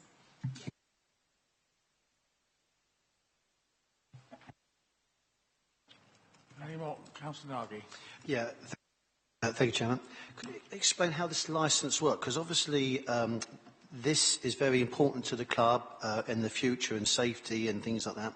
I would just ask Mr Taylor where the footpath ends, if he could just explain, does that go into the existing car park? So when they come down, they go into the existing car park, or are they sent along by the river? That's not shown on here. The red line, does that mean they go straight out the main gate at the ground? And I just need to know more. I think I've never heard of a licence before, and I don't think many members have, because obviously freehold and things like that, that's quite easy to explain. But a licence, would that be for so many years, or would that be in P&R skiffs to mention how many years would be? And do Maidstone United have to pay for that licence? All those things, I think most of us don't know that. Did you want to? Yeah. Thank you. The path shown does just go down to the river. You would go along the river further and then cut back up through into their car park, which, as I mentioned in the report, is something that they are going to install that. But I mean, you're probably far more aware of this than I am. But I think on match days, lots of people do carry on along the river into town.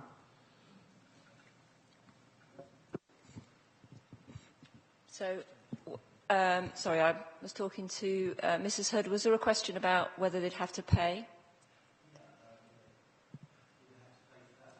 Yeah, you can have a licence that involves a payment of, rent or something like that, or you can have a licence that's free. I mean, you can agree the terms of a licence like you can agree the terms of a lease. The difference with a licence is it is more flexible, and one can terminate it. Although, it's on notice, but it starts to get. I'm no property specialist, but it starts to get lines get a bit blurred if you start to give them, exclusive use for a long period. Then you start to get into a bit of an argument about, you have to be very clear about what you word in your licence, so you don't get into the realms of leases, if you see what I mean. Because leases up to a certain number of years don't have to be registered. So you could have a short-term lease that was up to 7 years that isn't registered, that is sort of, do you see what I mean? It's more exclusive use, but it's not long-term lease or freehold disposal. And so that your way of disposing of the land is on a sort of an incremental basis. So your most flexible is a licence, then you've got a short-term lease that's not registrable, you've got a long-term lease, or you've got a freehold disposal. Does that make any sense? And you can charge, for any of them. So, people have licences, say for office space, and they pay rent, in the same sort of level that they might pay for a short-term lease or something like that. But it is more flexible, and it can be terminated, say, with 3 months' notice or something like that.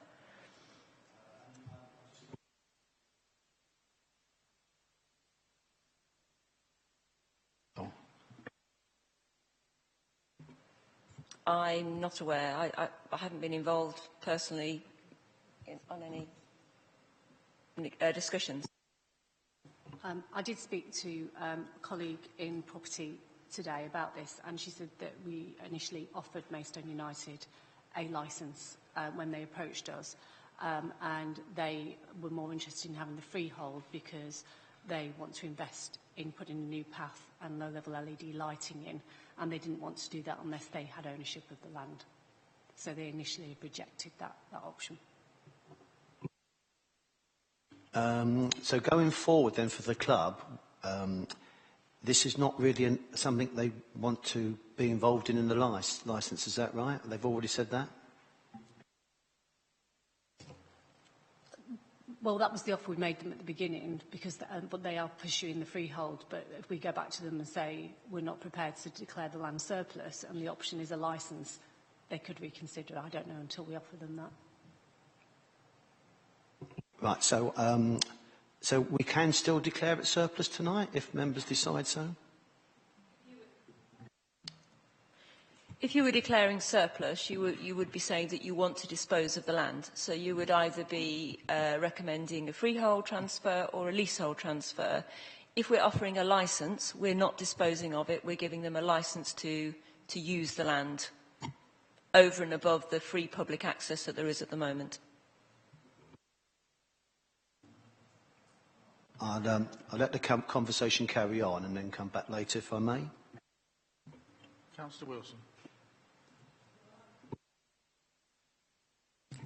I've already moved that it is not declared surplus to requirements, but I've put the bit on the end about the licence, because technically, if we say it is not surplus to requirement, that actually knocks the whole thing on the head, end of story.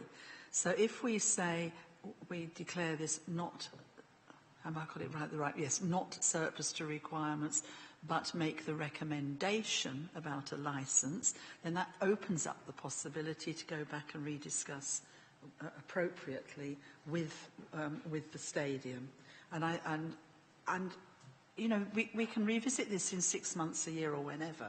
But personally, having been out there, I just think there are so many questions that are not answered yet that I'm very wary at this point in time to actually declare it surplus to requirement. On the other hand, I do understand the frustration of the stadium, because this has been going on for quite a long time, and I do not want them to get the feeling that we don't support the stadium, but this just seems a little bit premature, if I can put it that way. So I stick with what I said, that I move that this is not declared surplus to requirements, and we recommend that whoever it's going to be discusses again with the stadium the possibility of a licence.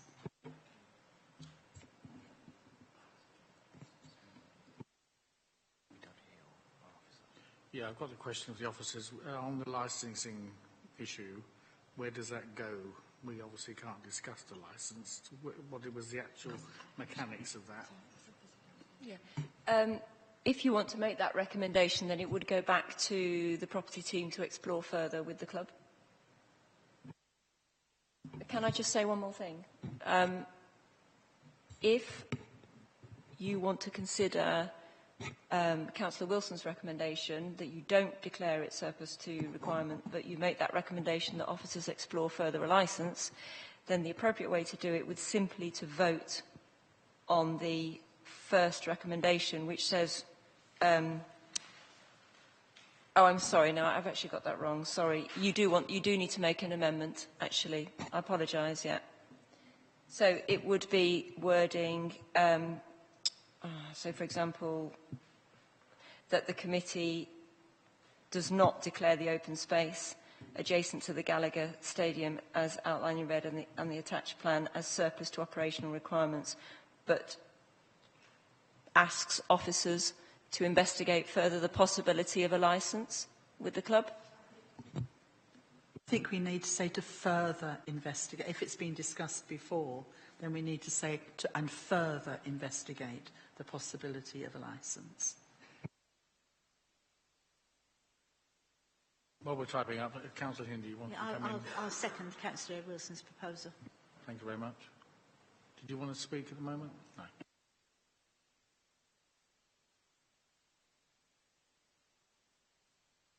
Do you want to come back, Councillor? Thank you, Chairman. As we're not the deciding committee, we'll go to P&R, because P&R will have the final say on whatever we say, as what's happened previous. Could we declare it surplus to requirements with the view of looking into the licence? Because at P&R, then they would have the option of either having it declared, confirming our decision, or having a licence. Because to me, if Maidstone United have already said they don't want a licence, then I don't think they're going to come back and say they still want a licence. And I think after all the time it's taken, I'm disappointed that we've come to a meeting tonight after all these months with a suggestion of a licence. So I don't know, because we are not, it will go to P&R for the final decision. Well, that's what's happened previously. When we've had other lands like Staples and stuff, it's gone to P&R to be confirmed. So has that changed in some way in the last few months? Do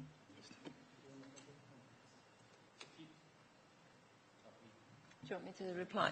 Can I reply on that? So basically, the process of declaring of disposing of open space is that you have to advertise your intention. It's under Section 123 of the Local Government Act 1972. You have to advertise your intention to dispose of the land. So what you'll decide, if you decide tonight to declare it surplus to requirements because it's public open space, and so then you would be advertising to say you are intending to dispose of it. So yes, the final decision is policy and resources, and obviously they would have to consider things like the valuation and what we were going to charge and all that sort of thing, which is within their remit. But you would actually be saying that it is the intention of the council to dispose of the land. Therefore, if you're actually saying it's not your intention to dispose, but you want to explore the option of a licence, you wouldn't declare your intention to dispose. Do you see what I mean? Sorry, you wouldn't make that decision because you're contradicting yourself. You can't advertise your intention to dispose and then say we want to give you a license. A license. Do you see what I mean? You're making the decision that you want to get rid of it, or not. Can I just come back on that? We had a thing with, I don't think it was at Park Wood, with historical trees on the other side, and that night it got voted to be rejected by this committee. Then it went to PNR and got overturned. So that's why I assumed that we just do our recommendations and PNR will confirm or not confirm those decisions. And that's where I'm getting it from, because we made a decision on that night not to declare it surplus, and then when it did go to PNR, it got turned around. So I'm only going by the history of what's happened in the past. Maybe we need to be just aware of the responsibilities of PNR, and I think perhaps some of the previous sites are getting slightly conflated together. So there are, in the situation where land is being declared as surplus, PNR can get involved in two ways, and has done in terms of sites recently considered. On the occasion where this committee made a particular decision not to declare surplus, the decision of this committee can be referred to Policy and Resources to reconsider if there are members who do not agree with the decision here, and refer the decision. That's one way. The second way, which is for occasions when things are perhaps procedurally going a little more smoothly, this committee decides, yes, this land is surplus, the advert happens, and the decision to dispose is made by Policy and Resources. Yep. Now, what my colleague here is saying is that it would be contradictory for this committee today to say that it both wishes to declare surplus and to consider a licence, because those options are mutually exclusive of one another. So you need to come to a conclusion as to which route you wish to go down in order to be able to make things progress further.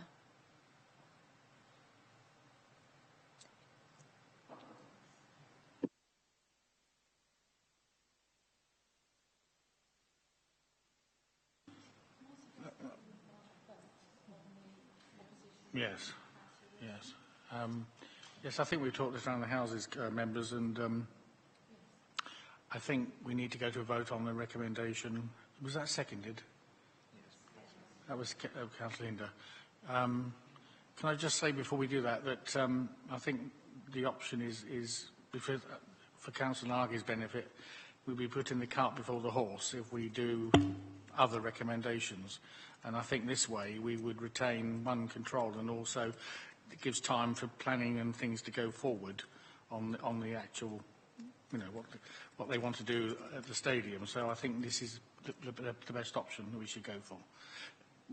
Sorry, I'm going I think I'm just a bit disappointed. Obviously, when this obviously has been talked with Maidstone United, but obviously that was months ago, and I don't think they was expecting it to come up tonight.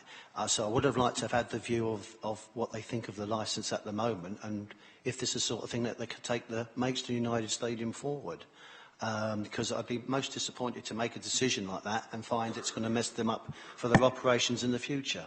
And of course, the ground is expanding and is probably one of our biggest attractions in Maidstone. So I'm a bit surprised we're talking about a licence tonight for one reason or another, without having their up-to-date view rather than the view from a few months ago when they discarded it. And I would like to see it go through as on the papers. Thank you for that, but we are where we are, and I fully understand your passion for where you're coming from. However, I'm going to take this for the vote on the recommendation that we've had. And can we have the wording, please? So the wording is that the committee does not declare the open space adjacent to the Gallagher Stadium, as outlined in red on the attached plans Appendix 1, as surplus to operational requirements, but asks officers to further investigate the possibility of a licence with the club. Thank you. Is that clear, members? Okay, we'll take the vote on that. All in favour?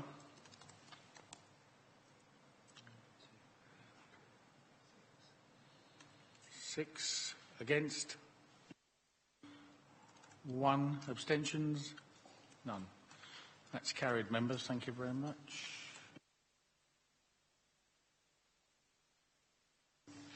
Oh, we do the substantive. Which is... What have we got for the substantive? I thought that was that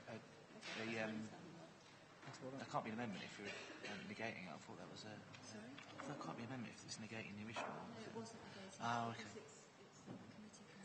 Oh, sorry. Yeah. Okay. Do not declare, yes. Yeah. So we can vote on it again. Yeah. But we need that wording for there. Yeah. Do not declare the open space on...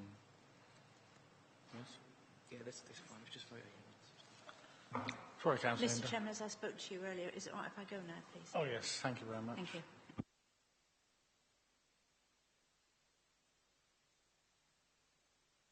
Yeah, sorry.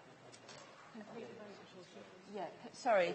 Councillors, can I just say, apologies, because that was an amendment to the wording, you voted on the amendment, the amendment now becomes a substantive motion and you need to take a second vote just to finalise the process.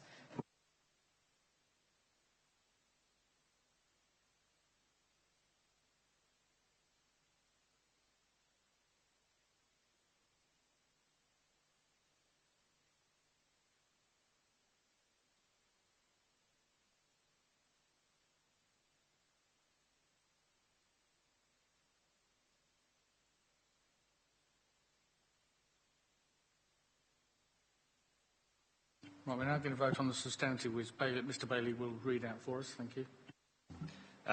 It is the same as what we just agreed is the amendment. I can read it again for clarity, or if members are happy to... Okay.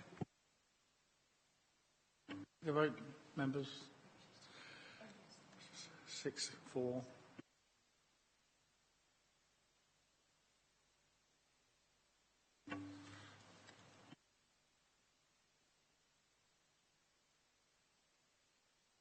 Sorry, Councillor Hinder. Losing the plot. Councillor Lewins. Can we have a 5-minute break? I was about to suggest it. If members agree, we'll have a 5-minute. Thank you very much.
Thank you, members. We'll just reconvene. Moving on to agenda item 15, report of the Head of Regeneration and Economic Development, Phase 3 of the public realm. Fran Wallace will present this item. Thank you very much. Thank you, Chairman. This report and the associated appendix relate to Phase 3 of the Public Realm project, which, when approved by Policy and Resources Committee last April, covered the north end of Week Street and Gabriel's Hill. However, as you will see from the recommendations in this report, there is now an option to include the southern section of Week Street, meaning the project would run from Maidstone East Station to Gala Bingo. Clearly, however, by increasing the scope of the project, there is an increase to the cost. When officers were looking at roads in need of improvement, they looked at the north end of Week Street, Earl Street and Gabriel's Hill. These roads are considered to be secondary frontage, which generally have lower footfall and are in need of improvement. An audit was carried out to prioritise which roads would benefit from funding, and the north end of Week Street and Gabriel's Hill were found to be in the most need. The southern section of Week Street was not considered, as this is primary shopping frontage, with high footfall and low vacancy rates. However, as designs progressed for the north end and Gabriel's Hill, the question of improving the middle section was frequently raised. When looking at a plan of the proposals, there is a certain common sense to including the southern section to ensure there is coherence to the town centre. In addition, if the entire stretch was done in one go, there would be a cost saving in construction due to economies of scale. PRP and Conisbee are the appointed design team, and they have used the Public Realm Design Guide to steer their proposals. They have drawn on the history and heritage of Maidstone to create a better sense of place, and in particular at Maidstone East to create a sense of welcome and arrival from the station. They've also created a number of squares along the length, using the wider locations to encourage people to stop, as well as allowing easier navigation, for example, to the museum or Union Street shops.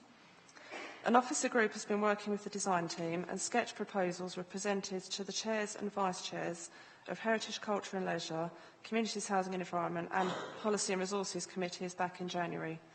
Since then, the design team has continued to refine the designs, and a cost consultant has been costing up the work. Throughout the process, the design team have been conscious to keep the capital costs down, but also ongoing maintenance costs, by using off-the-shelf materials as much as possible. In addition to the maintenance and cleansing regime for the paving is being checked, and trial samples are due to be laid for testing. Consultation for Phase 3 will be as per Phases 1 and 2, with an 8-week period and information sessions and meetings with various stakeholder groups, as well as leaflets to all the businesses affected and a dedicated website. As outlined in this report, the current programme shows that this report, which has been presented to Communities, Housing and Environment 2 weeks ago, Heritage, Culture and Leisure today, and ultimately Policy and Resources Committee, which will make the final decision on the cost and the scope. And just to finish, I'd like to show you a video showing the design intent for the north end of Week Street and Gabriel's Hill, and this design would continue for the middle section as well.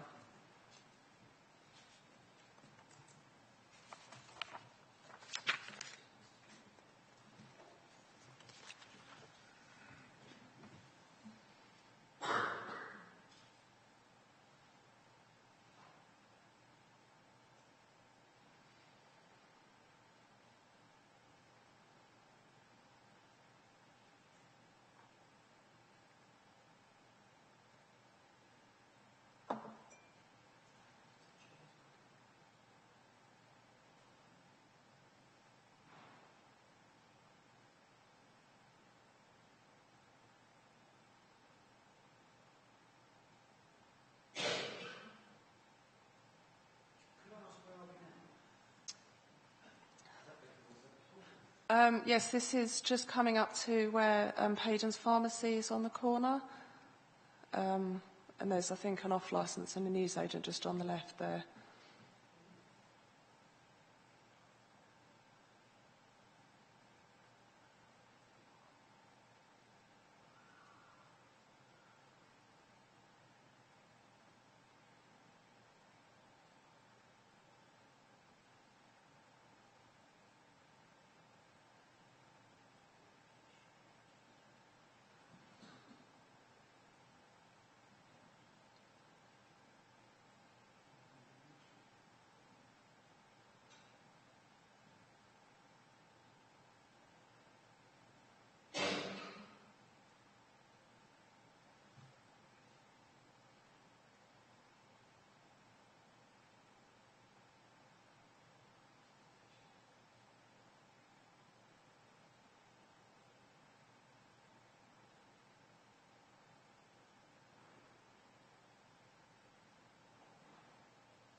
and I'm happy to take any questions.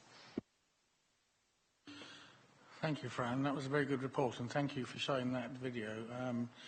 There's a lot of hard work been going into redeveloping the town centre, and a lot of workshops, and the members have been kept fully informed as we've gone along. So it's looking very good.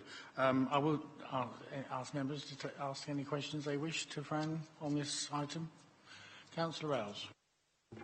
It's not really so much a question as just a comment. I think the whole concept is brilliant. I love the timeline. I think so many people think that Maidstone sort of zapped into existence on a Saturday night.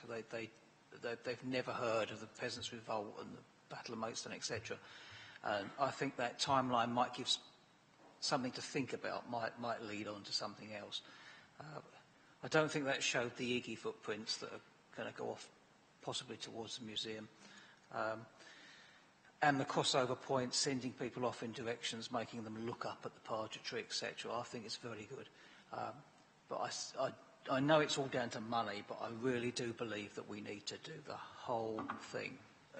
Bite the bullet, as you've said, because I think we'd be badly letting the town down if we do either end and miss out to the middle, because I think it'll just make that so tatty looking in the middle. If we've done Gables Hill, if we've done the fun, that's why I think it's so important that we just try and get it through to do the entire lot. Thank you, that was very good. Thank you very much. Do we have any other? Councillor Markey. Thank you, Chairman. If this design goes through exactly like it is, will heavy lorries delivering stuff to shops affect this surface in any way? Because when we've had things done in the past, you get some deliveries, you get some really, even if they get lost and go the wrong way, or there's building work going on, or there's a skip lorry, that's what usually starts the beginning of the deterioration. Will this surface, because I don't know if it's Chinese granite, but it looked like it was a continuous, no curbs, and the seats seem to be more in the middle, so anything coming up, big lorries and taking deliveries, will they still be able to get past that? But my thing is, will this design not be damaged by traffic? Yes, absolutely. So in terms of the location of the benches and things, as you say, we've gone for a level surface from building to building. It's level in places, but as you know, there are curbs. What we wanted to do was just to make it more pedestrianised, because, of course, between 10:30 and 5:30, it is pedestrianised anyway, but at the moment it's still got a bit of a road feel to it in places. And in terms of the vehicle access, the engineers have been doing tracking of the vehicles to make sure that, as you say, large delivery vehicles and lorries and things can make the turns and that kind of thing. There's still places for them to pull in to make their deliveries. And as I mentioned briefly, we are having test samples laid of the products that we're proposing to use, a metre squared of each material, and then my colleagues in street scene are going to blast them with kebab grease, diesel, chewing gum, etc., and then make sure that they can be cleaned off again. Thank you very much. Thank you.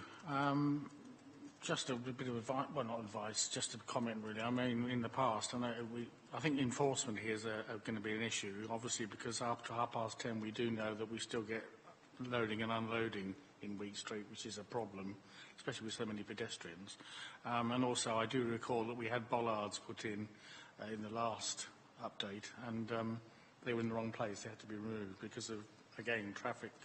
So just things to be aware of, really, as we go forward. Absolutely, and we are working closely with the parking services. They're part of our team in terms of, vehicle access and everything, to make sure that vehicles can still make access when they're supposed to. But part of the hope is that by making it look more pedestrian, particularly at the north end of Week Street, vehicles will be less inclined, but absolutely enforcement is also needed. Thank you. Do we have any more questions? No. Okay. From the chair, I'm going to, item 2, going to move an amendment for item 2 to recommend that P&R Committee approve the outline designs for all of Week Street and Gabriel's Hill, Lower Stone Street, as Community and Housing and Environment did, and as it states at the end of that item 2, with the exception of the suggested palette of tree species which do not comply with document HAP 12, urban green space. In addition, the 4 ginkgo bilobas,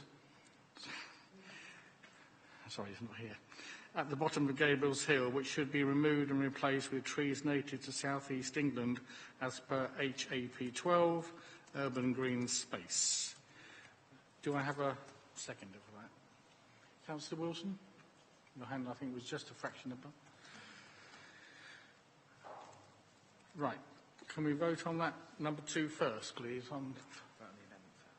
Yeah. That's 6. That's unanimous, members. If we agree, I would take this as then a lump sum, unless you feel that you want to go one by one. But as we've agreed that amendment on 2, I think the rest is fairly straightforward. Sorry. Unless... Yeah, no, I mean, if you want to take them all as a, you've agreed that amendment, if you would like to take them all as one group, then that's absolutely fine. Agree with that, members? Yeah. Can we have a vote on that? To agree all the points 1 to 5, as including amended number 2? That's unanimous. Thank you very much. I don't want to rock the boat, but I counted the ginkgo bilobas when I walked past them, and actually there are 5. I thought there were only 4 down there, but there's one little stunted one as well. But I don't think it changes the overall concept that we want them out.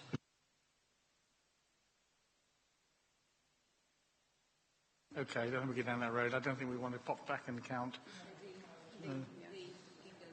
Yeah.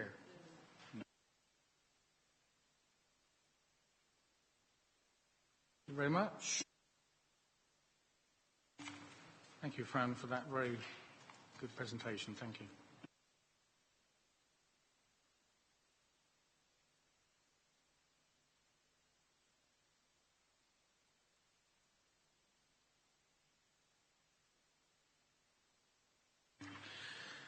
And now, members, we come to the item that Lawrence Trick has been waiting all evening for. Report of the Head of Regeneration and Economic Development, a Sustainable Future for Moat Park update. And I'll just say before Lawrence presents that HCL's terms of reference is ensuring there are good leisure and cultural attractions.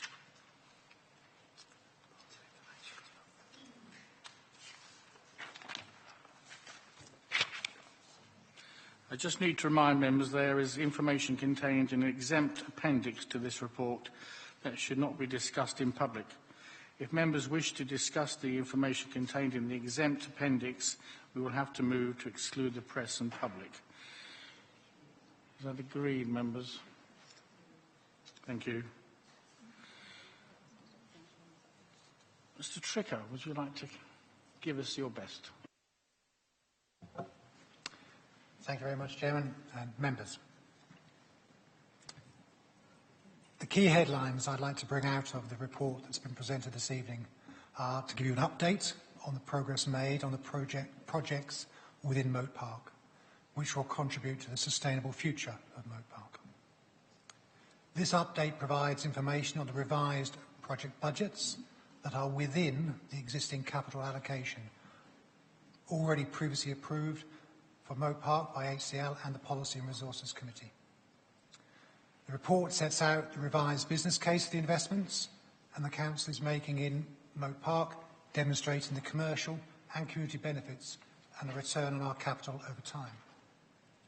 Each project is presented separately to provide clarity, but the projects have interdependencies in construction phase and synergies in their operations and performance. The revised cost of these project totals 4.075 million, which is within the allocated budget for Moat Park. The combined income generated from these investments over a 20-year period is forecast at 7.2 million, and the operating costs of Moat Park over the same period, 20 years, is 9.7. So we will make a significant contribution to the sustainable future of Moat Park. The proposed car parking charges are in response to the peak summer event demand and additional facilities that we will provide. The new play area, the Adventure Zone and the Moat Park Centre. We will continue to provide a resident's annual pass at £40, equating to 76 pence per week, and the regular early morning dog walkers visitors can still park for free until 10 a.m. So with a little bit more detail, and to pick out the salient points, car parking charging, C 2.3. There's an approval for the car parking tariff for parking for up to 6 hours from £1 to £2 to meet the budget and in response to peak demand, investing £250,000 in additional car parking provision and to address the shortfall in car parking income, which is currently at £80,000. The Adventure Zone, see item 2.4, again all within the existing budget as previously mentioned. An approval for a revised total scheme cost of £1.150 million for the Adventure Zone, which is an increase of £360,000 for this project. Further, as part of the Adventure Zone development, we will invest a further £300,000 in replacing the play area. Serco, as the operator of our leisure centre, have offered, by way of a contract variation, to be the operator of the Adventure Zone. And they have committed to this in writing, that they would offer to operate the new facility for the remainder of their remaining contract, and the proposed business plan will provide revenue, which is the exempt appendix detail, and the agreement includes a renewal and repairs budget provided by Serco as operator to cover the 6-year period of use under that agreement. And the intention would be that the successor to Serco, or Serco's continuation, would continue with that renewal and repairs budget.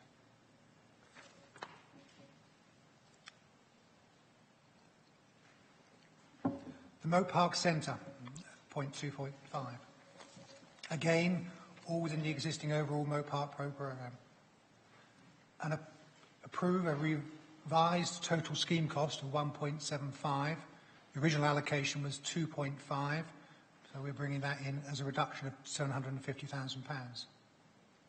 Further, to invest £625,000 in a new estate services building, which will make room for and open up the views to the lake, resurfacing the main entrance road, and resurfacing the roadway and footpath to Willington Street.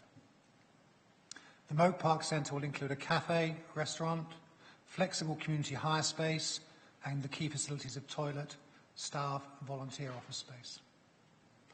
It is intended that a new private sector operator will take over with effect for 1st of October 2017 the existing cafe, and the in-house team will continue to manage this cafe for the time being. The new private sector operator will run the Museum Cafe and the Moat Park Cafe. But once the new centre is built, we will, subject to the performance of the operator, offer the incumbent operator the opportunity to take on the new Moat Park Centre. The time frames that we're working to: car parking charges could be brought in July of this year. The Adventure Zone already has a live planning application back in autumn of last year.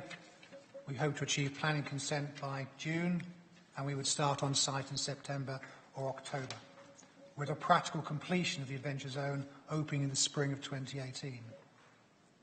The Moat Park Centre, application made later this year or perhaps earlier next, granting of planning next year, starting on site in the autumn of next year, but with practical completion or opening in the very early part of January 2020 or sooner. The options for members to consider are not to proceed with these projects, though they are set out in the rationale and business case for the sustainable future for Moat Park and the emerging parks and open spaces 10-year strategic plan. To continue as set out in the above report, which would be to invest as has been outlined, which will create a positive return on the investment. The increase in car parking charges, combined with the improved and increased parking facilities, will address a shortfall in the forecasted income budget for future years. And I think to conclude, to make these investments, we will ensure that we enhance the quality of the park, manage and respond to the growth in visitors, and contribute to the long-term viability of this most important community asset. and this report reiterates that commitment. Thank you. Thank you, Mr. Tricker. A very good report. Thank you. There's a lot more information contained in your papers, members. I've proposed to take this in 3 chunks, starting with car park charging. So we'll take questions on car park charging first, if I may. Mr. Wilson. I have to raise this because I'm a High Street ward councillor, and I've had it raised with me by my 2 colleagues, one of whom I have to say agrees with the increase and the other one doesn't. So I'm sitting in the middle, aren't I? In general terms, the £2, personally, I'm happy to go with this. But what's been raised with me is the issue of, even if you put something up by a small amount, whether that will encourage people to try and park other than in the car park. And so the request is that if and when this is introduced, we actually have a period when we vigorously check what is happening. So in other words, we know, we don't wait to have a problem. We actually are monitoring it as it's introduced, so we know whether that does increase or not, and then are rigorous in enforcement action if it does. So that's the car parking issue, really. And also, I mean, my colleague sitting here is not one of the High Street ward councillors, but lives in Moat Avenue. And the increase of traffic there has been appalling. And getting in and out, you know, that corner, the bend. So we have to think very carefully how that is managed for people to get in and out on a very difficult bend. So I'm not going to say I'm going to vote for this, I have to say, but it is with those provisos that we don't wait for a problem to happen. We actually monitor it and see if we can nip it in the bud if it does. It might not, of course. So thank you. Just to add a little, I think it's absolutely right to do the monitoring. And I think it was also the concern when charges were first introduced that displacement may occur. Certainly the feedback from parking services that there aren't any significant reported parking issues in the surrounding areas.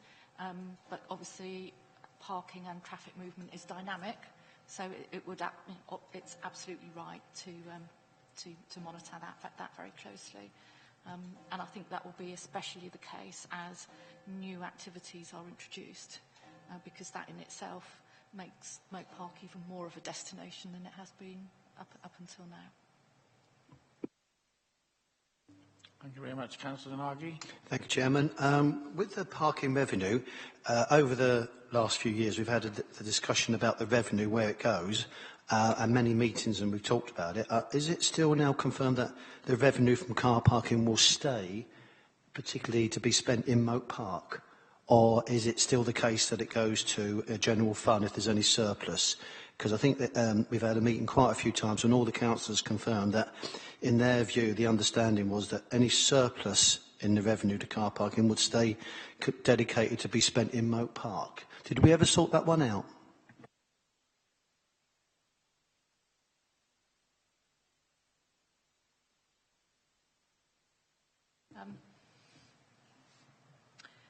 I think it's fair to say that when this has been considered in the past, an estimate was produced of the anticipated level of car park income, and you'll know from reports that have subsequently been made that that estimate was in practice not achieved.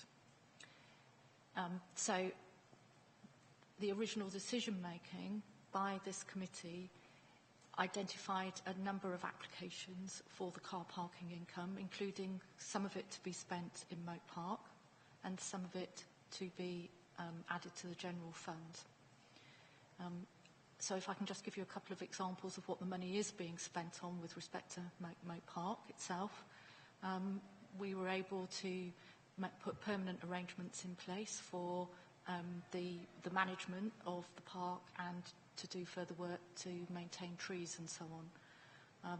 But given that the overall level of revenue collection is less than we had originally anticipated, then clearly we're spending less than we'd originally anticipated.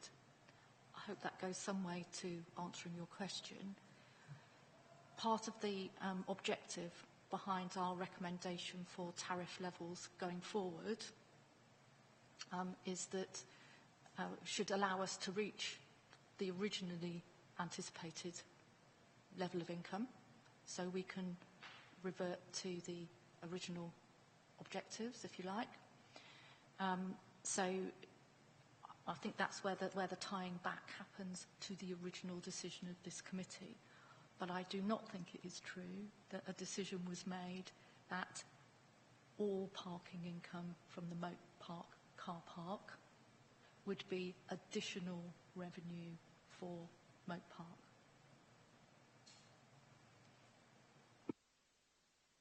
I think that's where the misunderstanding was. And we've had this before. I think the chairman would say that all the members in previous committees, the original reason they did let it go through and voted for it was that the surplus revenue will stay in Moat Park. And I think that's what's been a discussion. And I don't know if that my fellow members here that were on those meetings, but I think that's the original decision to let parking charges go in to Moat Park, was that if there's only surplus made and a profit, it would go back into Moat Park. But apparently that was not the decision that was confirmed at the following meeting, and I think that's what was concerning all the councillors that agreed with me at the time. So are you saying then if there is a surplus, because we don't know for sure, if there is going to be a surplus, that none of it will stay in Moat Park, or if there is a surplus, who will be making the decision how it's spent?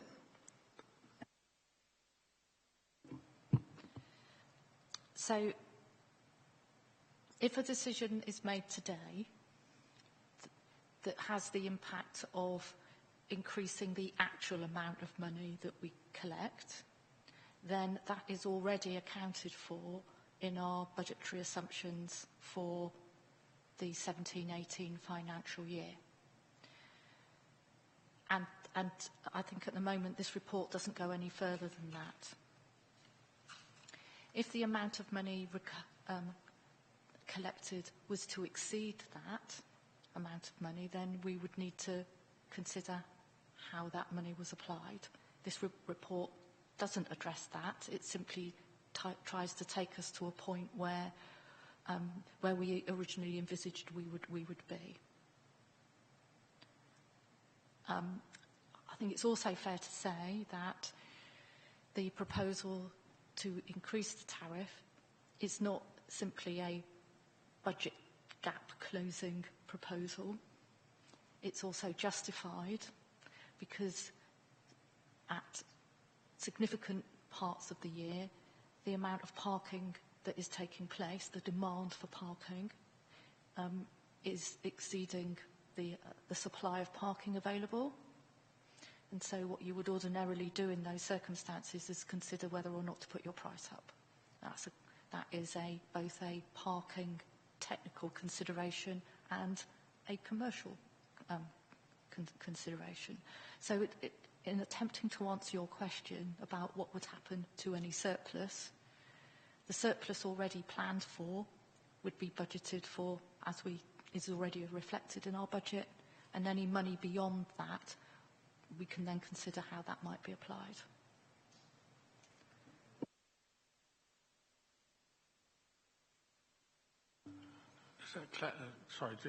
Does that clarify for everybody on that score?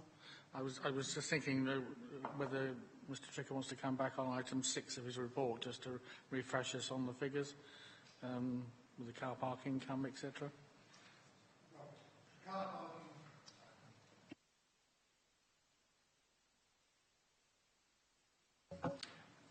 The car parking is currently on a shortfall of £80,000, or just shy of £80,000 on its previous forecast. So whilst we might be discussing the option of how we might spend a surplus, currently we have an £80,000 shortfall. What's being presented here this evening is a price increase that we expect to meet that shortfall going forward. But I think as was suggested, that when we meet our base target price, if there's income, if there's any money thereafter, that's a further discussion. but there's £80,000 to be found. Thank you. Councillor Ells, you wanted to come in? Thank you, Chairman. Yeah, just on the subject of the car parking, and we did discuss it earlier, we can all see the need for the £2 charge. It's quite obvious. However, from the public point of view, we are doubling the fee. However you look at it, that's what we're doing. We know why, and I quite agree with it, quite support it.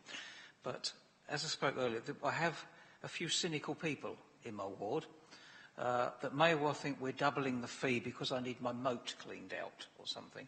So what I'd like to see is some signage of some sort in the park that actually gives our vision of what we're trying to do. That was what we were talking about earlier, the concept of the cafe, the new play area, the extra car parking, something so that when people are putting their £2 in the machine, they have got some sort of explanation of what we're spending it on, what we want to spend it on, and hopefully they'll be happy with that. Yeah, thank you. Subject to the approval of the committee, there is a communication plan in place which will then start to set out our vision at the park, perhaps here at the town hall or at Maidstone House, where we can let people see what we are investing our funds in. Thank you. Councillor Wilson. I'm sorry, I had a note to myself and then forgot to use it. We've got the issue here of upping it to £2, but I believe we issue season tickets there as well, don't we? What are we intending to do with the season tickets? The season tickets are £40 to local residents. They would remain the same, which is that 76 pence a week, which is very good value. So they would remain the same. And there is still that before 10 o'clock free period as well. Because I don't know where else to put it in. I've had quite a bit of feedback from my group about the additional car park, and it was, we do not wish to see tarmac there. Can we find a better, I'm sure we can, a better, more aesthetic and sensitive surface? The design scheme uses grasscrete, which is a plastic mesh with grass over the top to support vehicle traffic. The other car park will have bound gravel, but the grass alongside the car parking will remain the same. So there will be access track and then grass, access track, then grass. And part of it will also include a low-level fence to prevent cars parking very close to the trees and damaging the roots, which is something we've been trying to resolve for quite some time. Okay, thank you. Thank you, members. Do we have any more questions for Mr. Tricker? Sorry, Alice, nothing you wanted to come forward? I think the moment's passed, but just on the issue of the season ticket permit that's available, to let you know that there are nearly 275 of those that have been issued. So it is clearly something that people who are resident here and regular users of the park find helpful.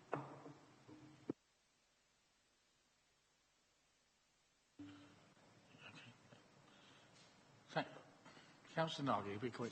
Just a quickie, Chairman, thank you. It would be interesting to know how many people, like locals, use the season tickets, or if there's a way of measuring how many season tickets do we give out in a year or in the previous year, or can we allow? And it'd be interesting to know if this locals use it at all. The number of tickets that the season tickets that we have issued is 274.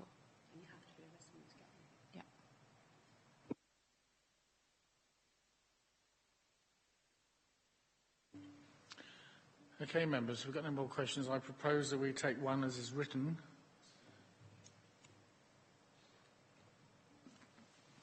Car park charging. That approval is given to the Parking Services Manager to amend the off-street parking places order to vary the car park tariff for parking for up to 6 hours from £1 to £2 to meet the budget and in response to peak demand, and to invest £250,000 in additional parking provision. A vote in favour? That's unanimous. Thank you, members. We'll now move on to the Adventure Zone part.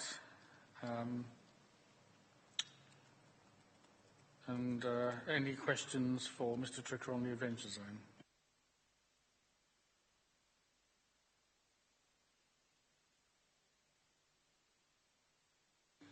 No questions on that?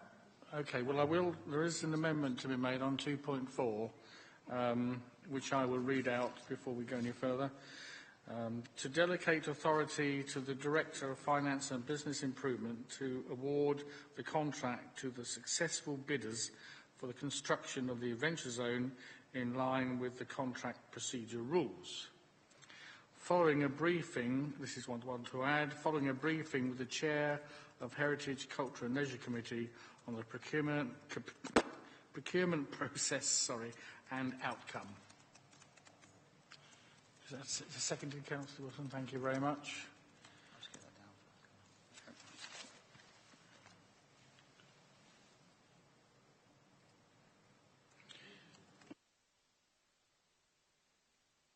I think, unless there's no more questions, we'll take these in order just to verify them as we go down. And we will vote on 2.4 first with the amendment. The amendment. Yeah. Sorry, we vote on the amendment to 2.4. All in favour? Thank you very much, members. Moving back then to 2.1. To approve a revised total scheme cost of $1,150,000 for the Adventure Zone.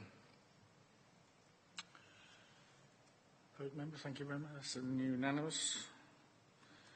2.2, to invest a further $300,000 in non-income producing improvements to the park from the existing capital programme within an existing contract is detailed in the report. Vote on that, members. That's unanimous. Thank you very much. 2.3, to delegate authority to the Head of Regeneration and Economic Development to undertake a procurement process for a contractor for the Adventure Zone and other improvements in line with the contract procedure rules. Vote on that one, members. Thank you very much. That's unanimous. 2.4 we have done. We need to vote on it again.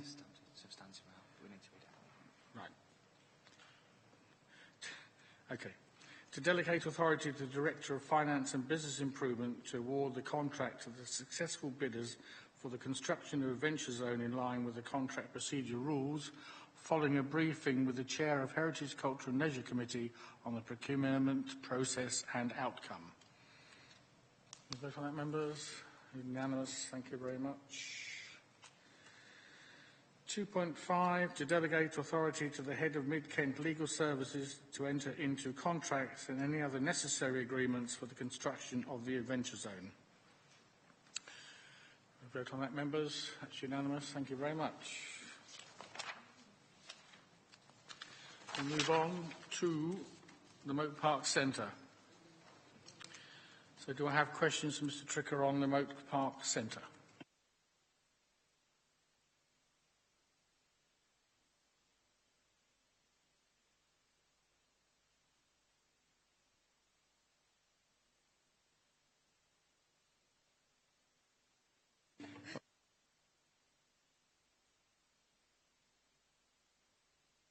Yes, okay, then if we're happy with that as such, I will move down to 3.4, which is the same as the one we had on the other page, but I'll read it through because we need to make an amendment. 3.4, to delegate authority to the Director of Finance and Business Improvement to award the contract to the successful bidders for the construction of the Moat Park Centre in line with the contract procedure rules. And as before, we're adding, following a briefing with the Chair of Heritage, Culture and Leisure Committee on the procurement, I will say that word in a moment, process and outcome. Yes, I've got Councillor Wilson, thank you very much. Sorry, Councillor Nagy, you were... can we vote on that? That's unanimous, thank you very much. Can I suggest, if there's no dissent, you can agree the lot without actually having to vote? Okay. taking advice from Mr Bailey, if there's no dissent on the other items on this section of Moat Park Centre, we can take it as one, unless we want anybody wishes to discuss each item. No? Okay. I think I have to read it all out though. Yeah. To approve a revised total scheme cost of £1.75 million for the visitor centre. 3.2 to invest a further £625,000 in non-income producing improvements to the park from existing capital programme as detailed in the report under the same contract. 3.3 to delegate authority to the head of regeneration and economic development to undertake a procurement process for an architect and other professional services and appoint to these contracts in line with the contract procedure rules. 3.4, to delegate authority to the Director of Finance and Business Improvement to award the contract to the successful bidders for the construction of the Moat Park Centre in line with the contract procedure rules, following a briefing with the Chair of Heritage, Culture and Leisure Committee on the procurement process and outcome. 3.5, to delegate authority to the Head of Mid-Kent Legal Services to enter in contracts and any other necessary agreements for the construction of the Moat Park Centre. Put that to the vote, members. Those in agreement? That's unanimous. Thank you very much. Councillor Wilson. I'm sorry to be an utter pain, but I did want to raise the issue I've raised on many occasions before about demand management in our parks. I will repeat again what I said before, that if I take my, well, I don't take my grandson there in the summer anymore because it's so unpleasant, it's so crowded. I don't think it's pertinent just to Moat Park, but I do believe that this committee should be looking seriously at what we need in the way of open space. I know we've got a parks and open space plan coming to us, but we cannot keep putting more and more things into a park and expect it to stay pleasant. Now, if you look at Moat Park, it's a comparatively small area of it that is actually being used for these different functions, but they are all crammed together, and it can be counterproductive at the end of the day. You begin to ask who the park's actually for and what its purpose is. I just feel very, very strongly that it is time that we began to seriously think. I'm calling it demand management. You can keep saying, well, we're managing this as we put extra bits in, but actually we're going to have a much enlarged population. We're encouraging people to come from everywhere to Moat Park. I would say that Cobtree could possibly start to go the same way. We want them to be hugely successful and to remain successful. I would not like people to start to not like them as much because the pressure on them is so great that they only see the rubbish that's accumulating because we can't keep up with it. Or you come there and the car park's full and you can't get in. So I'm not sure how we do it, but I do believe that we need to start seriously thinking about that aspect of parks, particularly our successful parks, in how we manage them so that they remain places people want to come to and not places where, like me, I can't run as fast as my grandson and he disappears in a welter of children, and anybody, frankly, could have taken him by the hand and walked him out, for example. So I think that's so important, and I couldn't see anywhere else to highlight that sort of thing for the committee and just flag it up as an issue for the future, and I thought it important to do so. Thank you, Councillor Wilson, for that point. It was very well made, and you have a point, obviously. Are you content that officers take that on board and we look at it in the future? Yes. Thank you very much. I'd like to thank Councillor... I promoted you. Mr Tricker for his excellent report. Excellent report. I know a lot of work has gone into this, and I thank you for your presentation and what you've done. Thank you very much.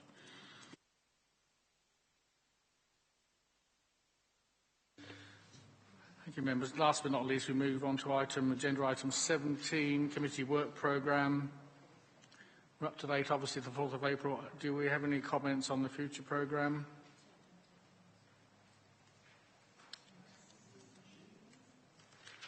It's nice to see some meaty things coming through.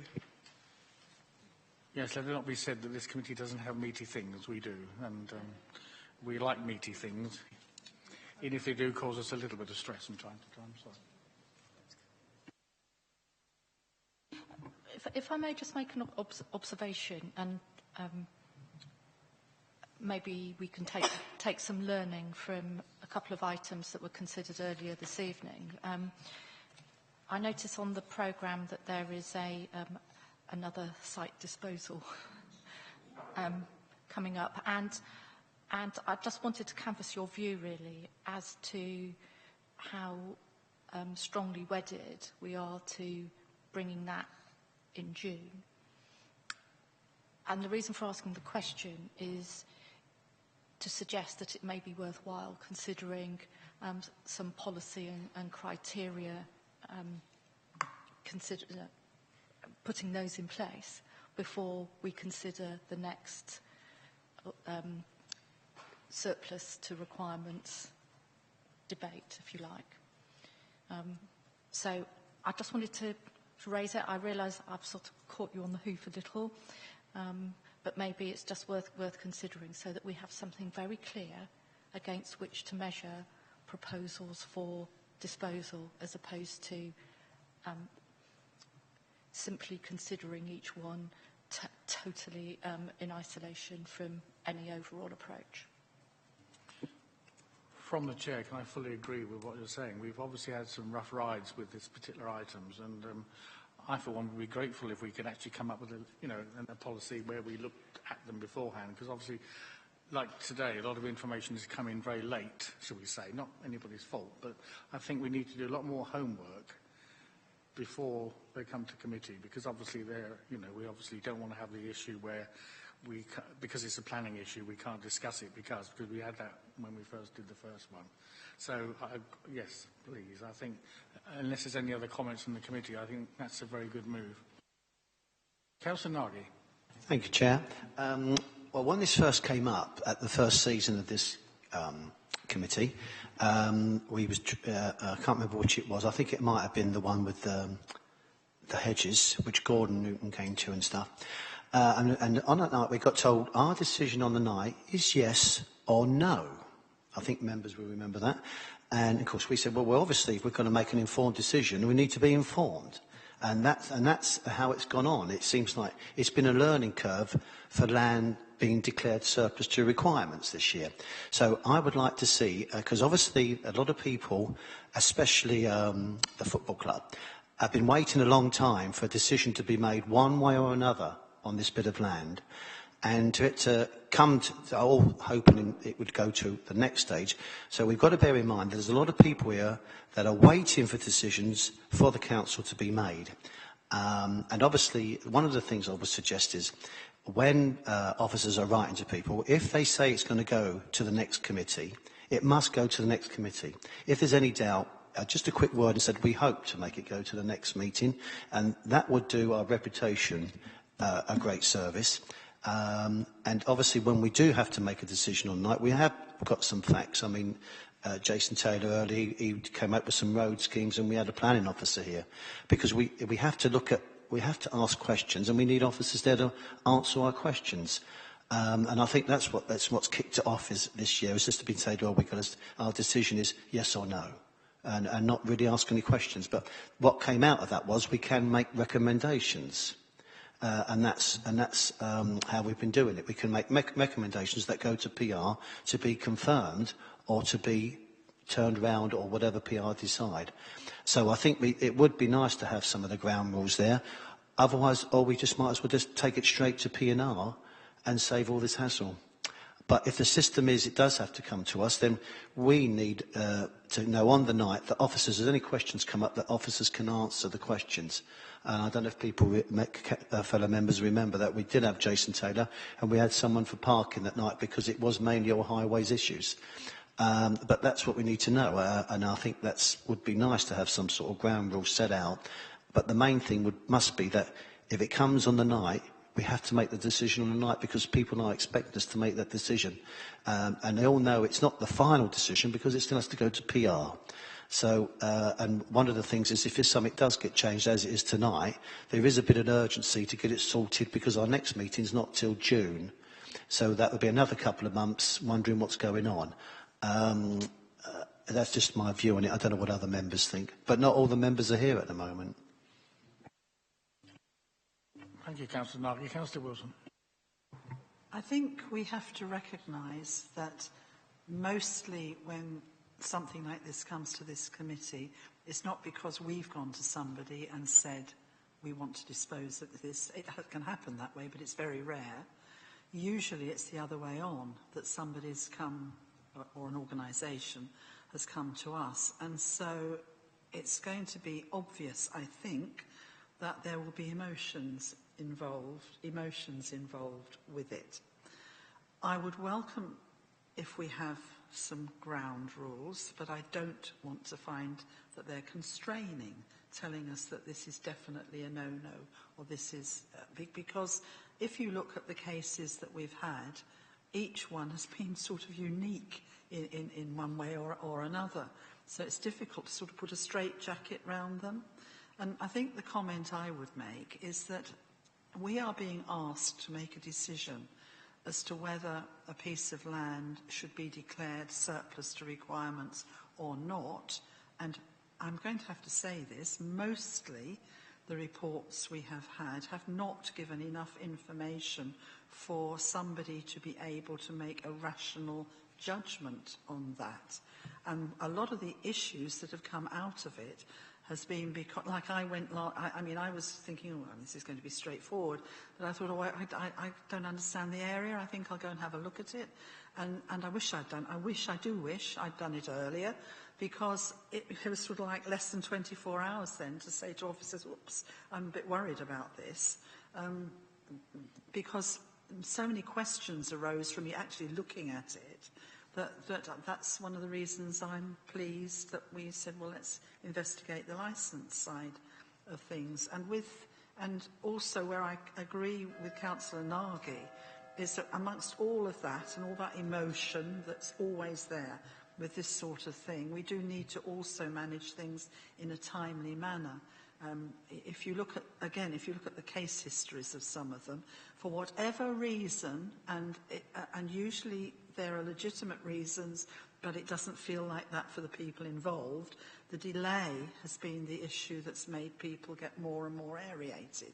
So I think it would be very useful to look at this, I really do, look at this seriously, but I do think it has to be understood that you need a report that can enable you to make a rational judgment. And if the paucity of information in it is such, then out of that arises all these issues. It's very difficult to get a report. I mean, I've been an officer, so you know, it's really hard to pitch things. You know, am I giving too much? Am I giving too little? But I don't think, for instance, tonight we actually had in the papers enough to make it understandable about how the balance between... We have two responsibilities here. So the one responsibility is the leisure, so we want to help Gallagher's. The other responsibility is our open spaces. How do they gel together? What was the balance here? And so it is hideously difficult, I think. I do believe it's very, very difficult. But we need to get some sort of ruling that we're not saying one thing for one and one for another, but at the same time recognising that each one is unique. So yes, I'm very happy if officers look at it. Any other comments from members of the committee? So if I may just clarify then, it seems to me that there is, the spirit from what you've said is that it would be helpful.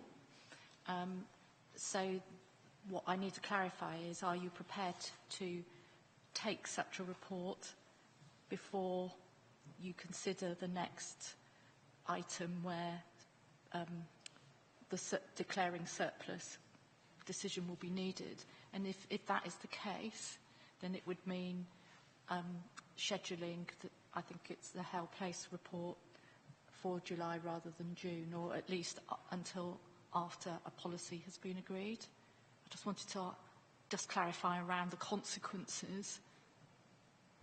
Yeah, I think that's... Is it likely to be a is it likely to be a difficult, what I'm calling a difficult one? I couldn't possibly comment. I can just give... We always say they're not going to be contentious, but I'm aware that this particular one is a little, should we say, more lightweight, and already they've gone down a long road towards the final solution. So it's just a matter of, I wouldn't say rubber stamping, but and I'll probably said the wrong thing now, but yes, I don't think the delay would matter, to be honest. I understand it's not urgent, so therefore, yes, I would go down the road of a report before we actually take that one. Sorry, I'm following on from that. I do think we need a framework for those type of issues where we go forward a bit more confidently with the homework done. Yeah. Thank you, members. If there's no more business, I think we're okay. Just say this is the last session of this term, so we can take our Monopoly sets and go and play. Sorry, we'll come a little recess. And I'd like to just thank members and officers for their contribution this time. Thank you.